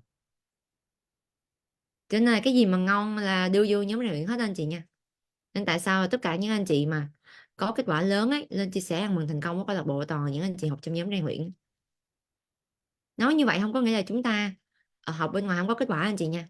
Cho tôi hỏi bao trong số anh chị trước khi vào nhóm rèn luyện ấy, ứng dụng kiến thức tra giá trị của câu lạc bộ thôi cũng đã có kết quả rồi. Câu lạc bộ ở đâu không có giá trị anh chị. Chỉ có điều là khi mà anh chị vào nhóm rèn luyện các anh chị sẽ có cái sự cam kết và kỷ luật hơn, và chúng ta sẽ bứt phá mạnh hơn anh chị. Nhóm rèn luyện không có linh dâm nha, mà anh chị nào muốn học ấy thì đăng ký có điều kiện, và điều kiện ở đây không phải học phí đâu anh chị. Câu lạc bộ không bán khóa học anh chị nha, mà chỉ có một cái điều kiện về cam kết về mặt sức khỏe của chúng ta thôi. Như tôi đã nói đó, bây giờ sức khỏe anh chị không có, hay là cái thể trạng hay năng lực lượng anh chị không có cao, thì chúng ta ứng dụng tiềm thức nó không có triệt để được, nó không có tối ưu được. Cho chúng ta có cái sự cam kết về mặt sức khỏe, và khi anh chị tham gia vào nhóm rèn luyện chúng ta sẽ có những cái gì chương trình dinh dưỡng phù hợp cho cái ờ, tình trạng của mình, làm sao để các anh chị có một cái sức khỏe tốt nhất nè, để ứng dụng những cái kiến thức mà câu lạc bộ chia sẻ một cách triệt để mình có kết quả và mình bứt phá trong năm 2024 anh chị nha. Đó. Rồi các anh chị đã hiểu được ý thức của mình là có nhiệm vụ gì chưa anh chị? Đây, nó ra quyết định là nó lựa chọn nè, và ý thức sẽ lựa chọn và quyết định dựa trên những cái mà gọi là những cái gì mà nó nhìn thấy thôi, những cái gì nó nghe, nó trải nghiệm, anh gọi là nó bị giới hạn anh chị. Nếu anh chị không phát triển và tiến lên để gia tăng cái sự hiểu biết và cái tầm nhìn cho bạn ý thức này ấy. Nên tại sao anh chị đi học những cái kiến thức về doanh nghiệp hay là về cái này về cái kia mà các anh chị chưa có thể bứt phá được ấy, là bởi vì mình đi làm thuê nhưng mình đi học kiến thức kinh doanh, và mình học xong rồi mình không biết là triển khai như thế nào. Chúng ta không phát triển cái tầm nhìn và kiến thức của mình lên, và cái sự gọi là cái tư duy của mình lên anh chị. Thành ra chúng ta không có sự lựa chọn nào khác, và ngoài cái việc học chỉ có năng lượng thôi chứ chưa có ra tiền. Được chưa anh chị? Cho nên là cái việc mà chúng ta thay đổi cái ý thức của mình anh chị, nó phải cần thời gian, và chúng ta cần phải có sự kiên nhẫn, và nó phải cần có môi trường nha. Cần có môi trường để chúng ta đưa cái bản ý thức này nè, làm mình anh chị được tiếp xúc với những cái điều mới, nhìn thấy cái nhiều điều mới, nghe những cái điều mới, và gặp những cái người thành công, để mình nghe những điều trước giờ mình chưa từng nghe, thấy những điều trước giờ mình chưa từng thấy, và nghĩ những gì trước giờ mình chưa từng nghĩ, thì mình mới có những cái kết quả trước giờ mình chưa từng có. Bao trong số anh chị trước giờ không biết đồng hồ Rolex là gì à? Rolex là gì? Cái gì? Mua cái đó, đồng hồ đó 800 triệu 1 tỷ hả? Có bị hâm không? Nghe xong toát mồ hôi anh chị. Nhiều anh chị hỏi có bị hâm không? Ngày xưa tôi cũng đã từng nói như vậy. Tôi suy nghĩ cái người mà mang đồng hồ nó nói, tôi nói vậy, trời ơi, đưa tiền đó tôi xài sướng hơn. Tự nhiên mua gọi là gần cả tỷ bạc đeo trong tay để làm gì không biết nữa. Rồi đến bây giờ nha, khi mà tôi đeo trên tay chiếc đồng hồ rồi anh chị, cũng có rất là nhiều người khi mà họ chưa phát triển cái này lên họ cũng sẽ nghĩ y chang như vậy luôn. Hâm. Đúng không ạ? Tự nhiên đeo cái căn nhà trên tay. Dạ căn nhà dưới quê chứ Hồ Chí Minh kiếm căn nhà 1 tỷ không có đâu nha. Hồ Chí Minh giờ anh chị kiếm căn nhà 1 tỷ chắc ở trong hốc rồi trong hẻm rồi hẻm của hẻm rồi sẹt sẹt các anh chị biết không, 6 sẹt 1 sẹt 2 sẹt 3 sẹt 4 sẹt 5 á, mấy cái được thì có nha, chứ mà nhà bây giờ đòi nhà trong hẻm mà gọi là Hồ Chí Minh nữa, nó gắn cái hộ khẩu mà Hồ Chí Minh vô rồi khẳng định anh chị luôn là không có cái nào 5 tỷ đâu, giờ kiếm chắc ở đâu xa lắc xa lơ, ở đây ở dưới quê thì được. Cái này thì tôi đang đeo trên tay căn nhà nên ở dưới quê anh chị hả, kim cương bản vàng được không à, tê đét roulette anh chị ha. Ừ. Đó là bởi vì chúng ta chưa có cái này nè, thành ra vô thấy nó không được ok lắm, nhưng mà khi chúng ta phát triển là mình thấy gì ngưỡng mộ, bởi vì Rolex là biểu tượng của thành công anh chị, và khi anh chị vào nhóm rèn luyện thì Tố và doanh nhân của mình sẽ phân tích cho các anh chị cái ý nghĩa của từng cái thương hiệu đắt giá trên thế giới. Đó là lý do tại sao mà tất cả những người thành công trên thế giới đều theo đuổi anh chị, đều theo đuổi Hermes, LV, Gucci, Dior, Rolex, Mercedes, BMW, Porsche về sở hữu của mình, là có lý do anh chị ha, họ không có bị hâm đâu. Đừng chỉ người giàu cách tiêu tiền trong khi chúng ta đang chưa kiếm tiền bằng họ anh chị nha, cái cách họ tiêu tiền ấy nó còn nhanh hơn tốc độ anh chị kiếm tiền rồi đó, được không à? Đó nên là khi mà các anh chị tham gia môi trường câu lạc bộ anh chị thấy là mình khác không à, và anh chị nào mà chúng ta đồng hành với câu lạc bộ một thời gian các anh chị cảm thấy ngưỡng mộ. Bây giờ bao trong số anh chị chúng ta đầu tiên vô cũng thấy hơi không tin được, nhưng bây giờ chúng ta đã chuyển sang ngưỡng mộ và mê rồi, và mình cũng khao khát mình là người tiếp theo.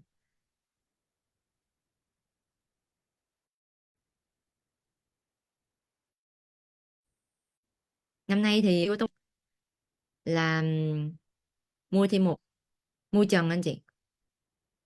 Ừ. Và đang gọi là đó, rồi rất nhiều mục tiêu khác nữa. Tôi có một con mẹt ở nhà 4 chỗ anh chị nha, và con này thì nó full cái gọi là nó không có mở mui, nhưng mà tôi rất là thích một cái dạng thể thao là mui trần, được không à?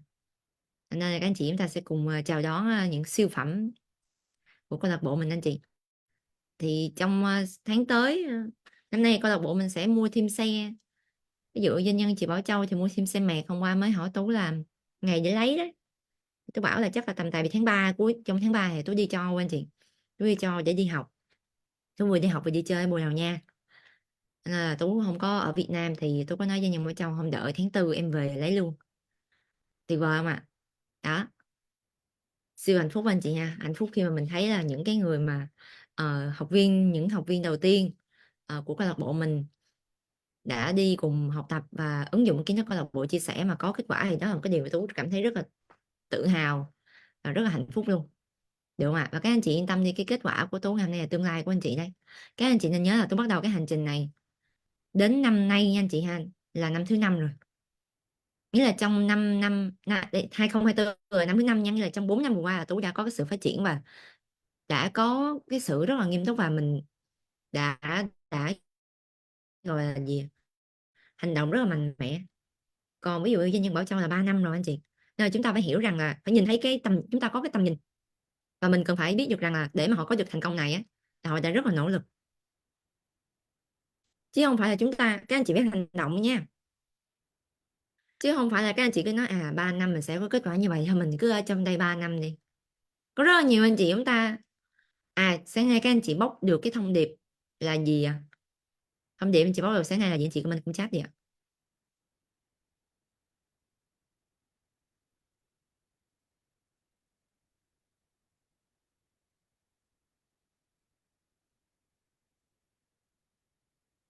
Thông điệp sáng nay anh chị bóc được là gì?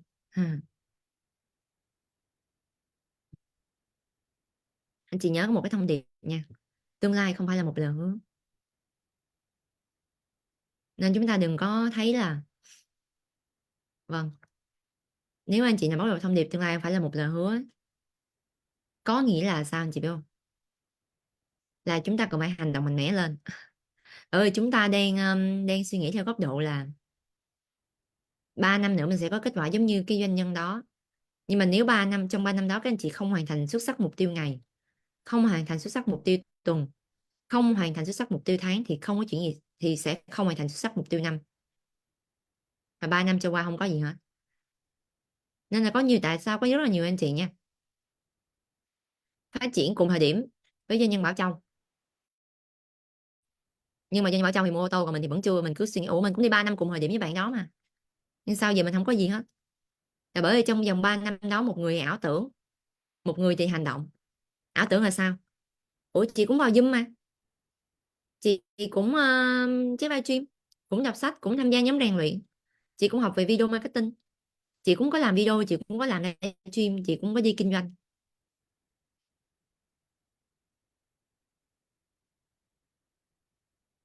Dạ vâng.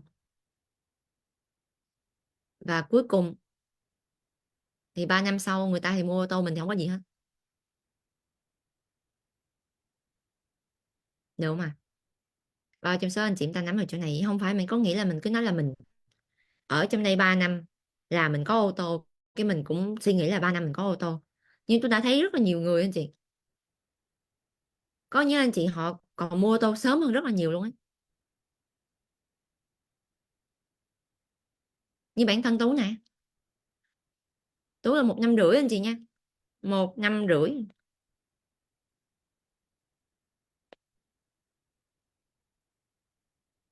Ừ.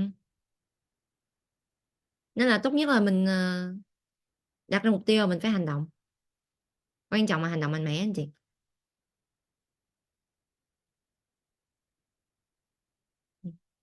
Đã có chiến lược, có con đường, phải làm mạnh mẽ lên, làm liên tục, hoàn thành mục tiêu ngày, hoàn thành mục tiêu tuần, hoàn thành mục tiêu tháng, thì sẽ hoàn thành mục tiêu năm. Mục tiêu tháng mà anh chị hoàn thành của 12 tháng thì sẽ xong 1 năm. Cho nên có một câu là tương lai không phải là một lời hứa. Nghĩa là sao? Nếu các anh chị không hạnh phúc từ anh chị không sống trọn vẹn từng phút giây, thì anh chị sẽ không bao giờ có một cái hành trình tuyệt vời được. Được không anh chị ơi? Đó. Rồi chúng ta sẽ qua tiếp về tiềm thức anh chị nha. Anh chị đã hiểu về ý thức chưa? Đó là việc của anh chị. Chúng ta cần phải gì ạ? Lựa chọn môi trường nha, và những người mà chúng ta tiếp xúc. Lựa chọn gọi là phải kiểm soát những gì mình nghe, mình thấy, mình nghĩ, mình tiếp xúc. Tại vì nó sẽ quyết định cái này nè. Bây giờ các anh chị đang bị giới hạn đúng không? Thì các anh chị hãy làm cách nào đó mở rộng nó ra. Đây, mở nó ra, rộng ra, mà theo chiều hướng tích cực nha. Đó, hãy cho nó tiếp xúc, cho nó nhìn thấy, nó nghe những cái điều giàu có, thành công, dư dả, sung túc, bình an, hạnh phúc. Giống như qua có một chị cứ tối ngày cãi nhau với chồng ấy, tôi mới nói là chị có hay vào Zoom câu lạc bộ không? Hỏi sao vậy em? Chị có nghe nhiều câu chuyện thành công của anh chị em câu lạc bộ không? Chị không. Tôi nói thế sao chị không vào? Bảo là chị với chồng chị cãi nhau suốt rồi nên là chị không có thời gian vào, nên là chị đỡ khi nào chị ổn rồi chị mới vào. Tôi nói bây giờ ấy, chị với chồng cãi nhau bao nhiêu năm nay rồi, nó sẽ không ổn nếu chị không có một cái chiến lược mới. Nó sẽ không bao giờ ổn nếu chị không có một cái hành động mới và có những suy nghĩ mới được.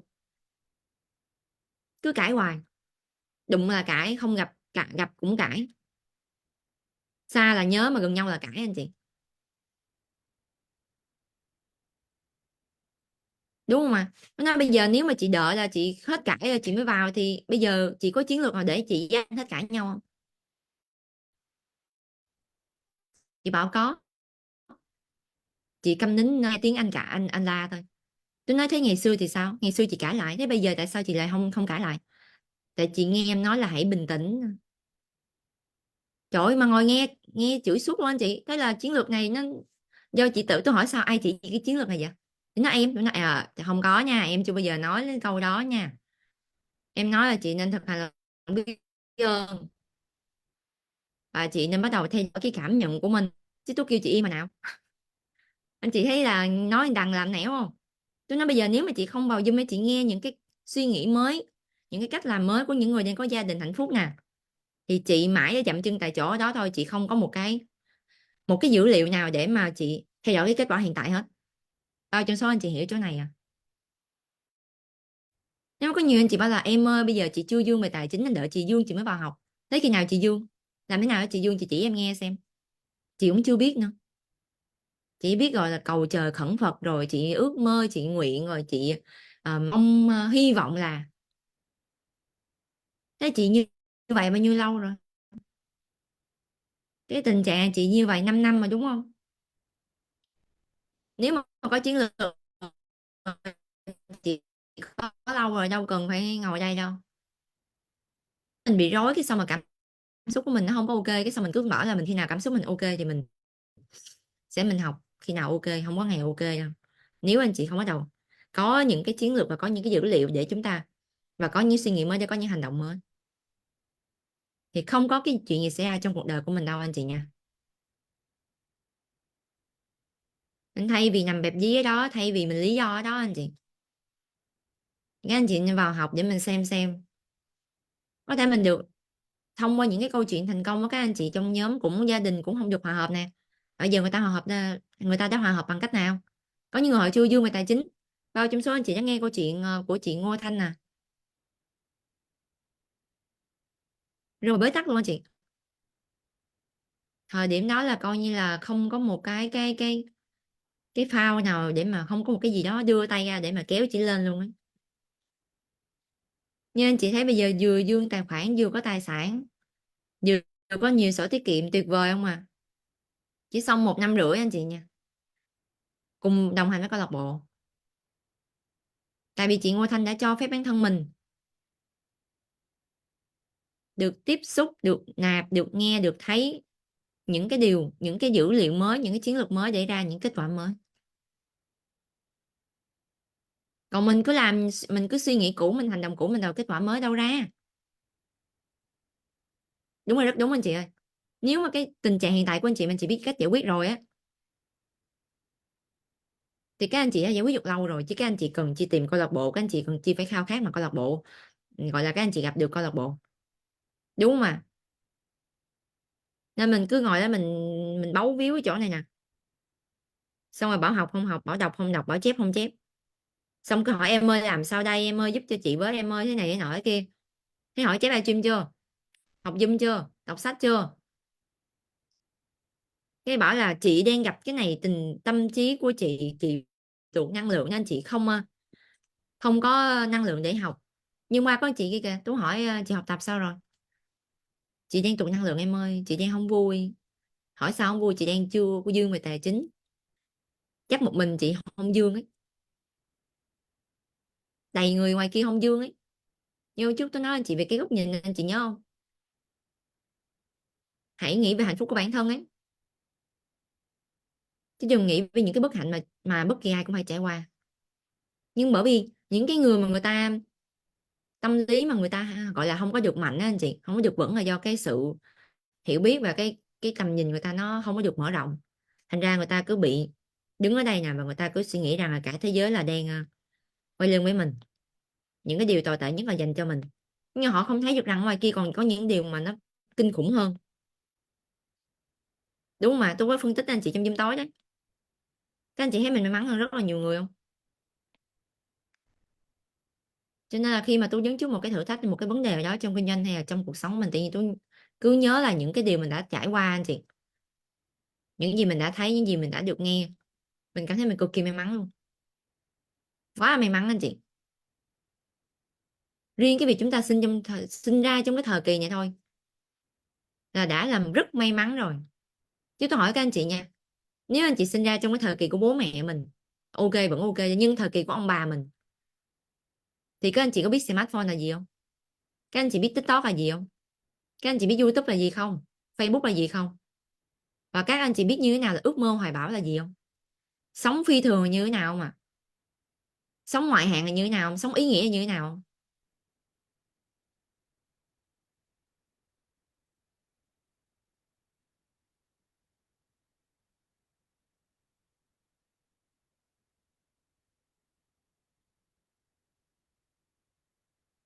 Đúng không anh chị ơi? Các anh chị biết không, hay thời điểm ấy các anh chị chỉ mong gì à? Sáng đi làm, sáng là chờ con cháu đi làm, sáng thì coi đưa con cháu đi làm. Giống như bà của doanh nhân công minh, bà nội của doanh nhân công minh đấy, là bà nội chồng của Tú anh chị, rất là thương. Cứ đợi đến Tết đến là gặp được con cháu, rồi còn cả một năm là chỉ quay quẩn trong nhà, rồi xung quanh làng xóm này kia láng giềng đi chợ, xong rồi về trồng rau, xong đi ngủ một mình thôi, tại con cái đi làm xa rồi mà anh chị, đúng không ạ? Chỉ biết mỗi như vậy thôi mà bà, những cái gì mà Tú và Doanh như của mình nói bà chỉ cười thôi, bà không biết hai đứa này nói gì. Nhiều khi mình chia sẻ trong phòng á, tôi nói là sống phi thường sống hòa hạn ấy, thì bà cũng không hiểu luôn anh chị. Tại vì 80 mấy tuổi rồi, bây giờ anh chị bảo là bây giờ bà làm TikTok đi, bà làm marketing đi, rồi bà học tư duy đi, bà chép livestream đi, dạ thì vẫn được, nhưng cái điều này nó không nằm trong ý thức, không nằm trong tầng tiềm thức của bà. Tại vì tiềm thức của bà là trước giờ bà chỉ nghĩ rằng là cái đó là bà bị nhiều giới hạn anh chị. Tại vì bà 80 mấy năm là ngày xưa là bà nội của Giang Nhân Minh là nấu cơm cho các chiến sĩ anh chị nha, nấu cơm cho các chiến sĩ và những người mà đánh trận ấy. Ừ. Chỉ biết như vậy thôi anh chị. Nên là tôi cảm thấy là nếu mà ai đó mà than với Tú những cái điều gì mà tôi thấy nó bình thường ấy, tôi đều cảm thấy nó bình thường anh chị. Không phải là Tú gọi là không thấu hiểu đâu, chỉ là tôi thấy là chúng ta cần phải trưởng thành lên trong mặt suy nghĩ của mình và trong cái mặt nhận thức của mình nhiều lên. Có thể anh chị lớn tuổi 40 50 tuổi, nhưng mà về cái gọi là cái gọi là cái mặt trưởng thành trong cái suy nghĩ và cái sự hiểu biết của mình nó quá là thấp anh chị nha. Nó không có rộng để mà chúng ta cứ gọi là ôm mãi cái nỗi đau và dằn vặt đó hoài.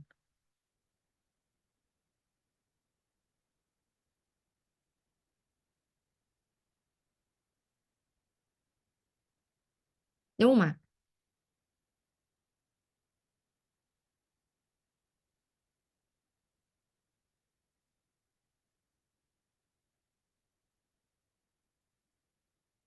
Ừ. Nên là chúng ta phải cảm thấy mình may mắn anh chị, được không ạ? Cho nên khi chị phát triển cái sự hiểu biết của mình lên, cái tầm nhìn của mình lên ấy, tự nhiên cái anh chị thấy là mấy cái điều mình đang gặp nó bé tẹo bờ teo à. Trước giờ mình cứ dùng dằng, mình cứ nhìn nó to như quả, nó quyết sau này anh chị trưởng thành ấy, trưởng thành trong cái mặt này nè anh chị, nhận thức và hiểu biết của mình, tự nhiên anh chị nhìn lại anh chị cười, ngày xưa sao mình nhí nhố đấy, ngày xưa sao mình hài thế. Ok không ạ? Cho nên các anh chị hãy phát triển cái này lên nha, và hãy tìm một cái môi trường cho phép mình tham gia vào, để các anh chị được mở rộng cái thế giới quan của mình ra.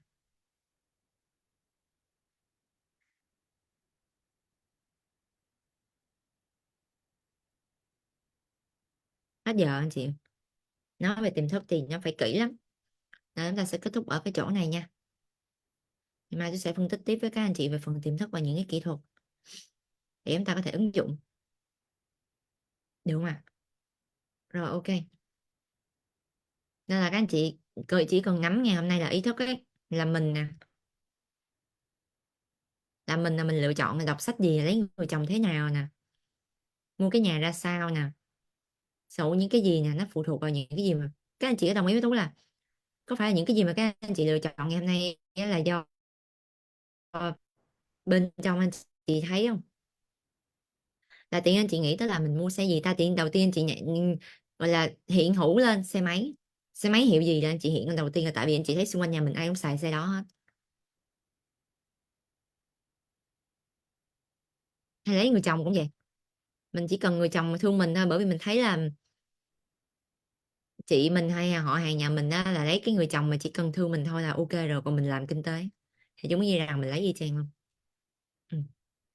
Ok anh chị nha.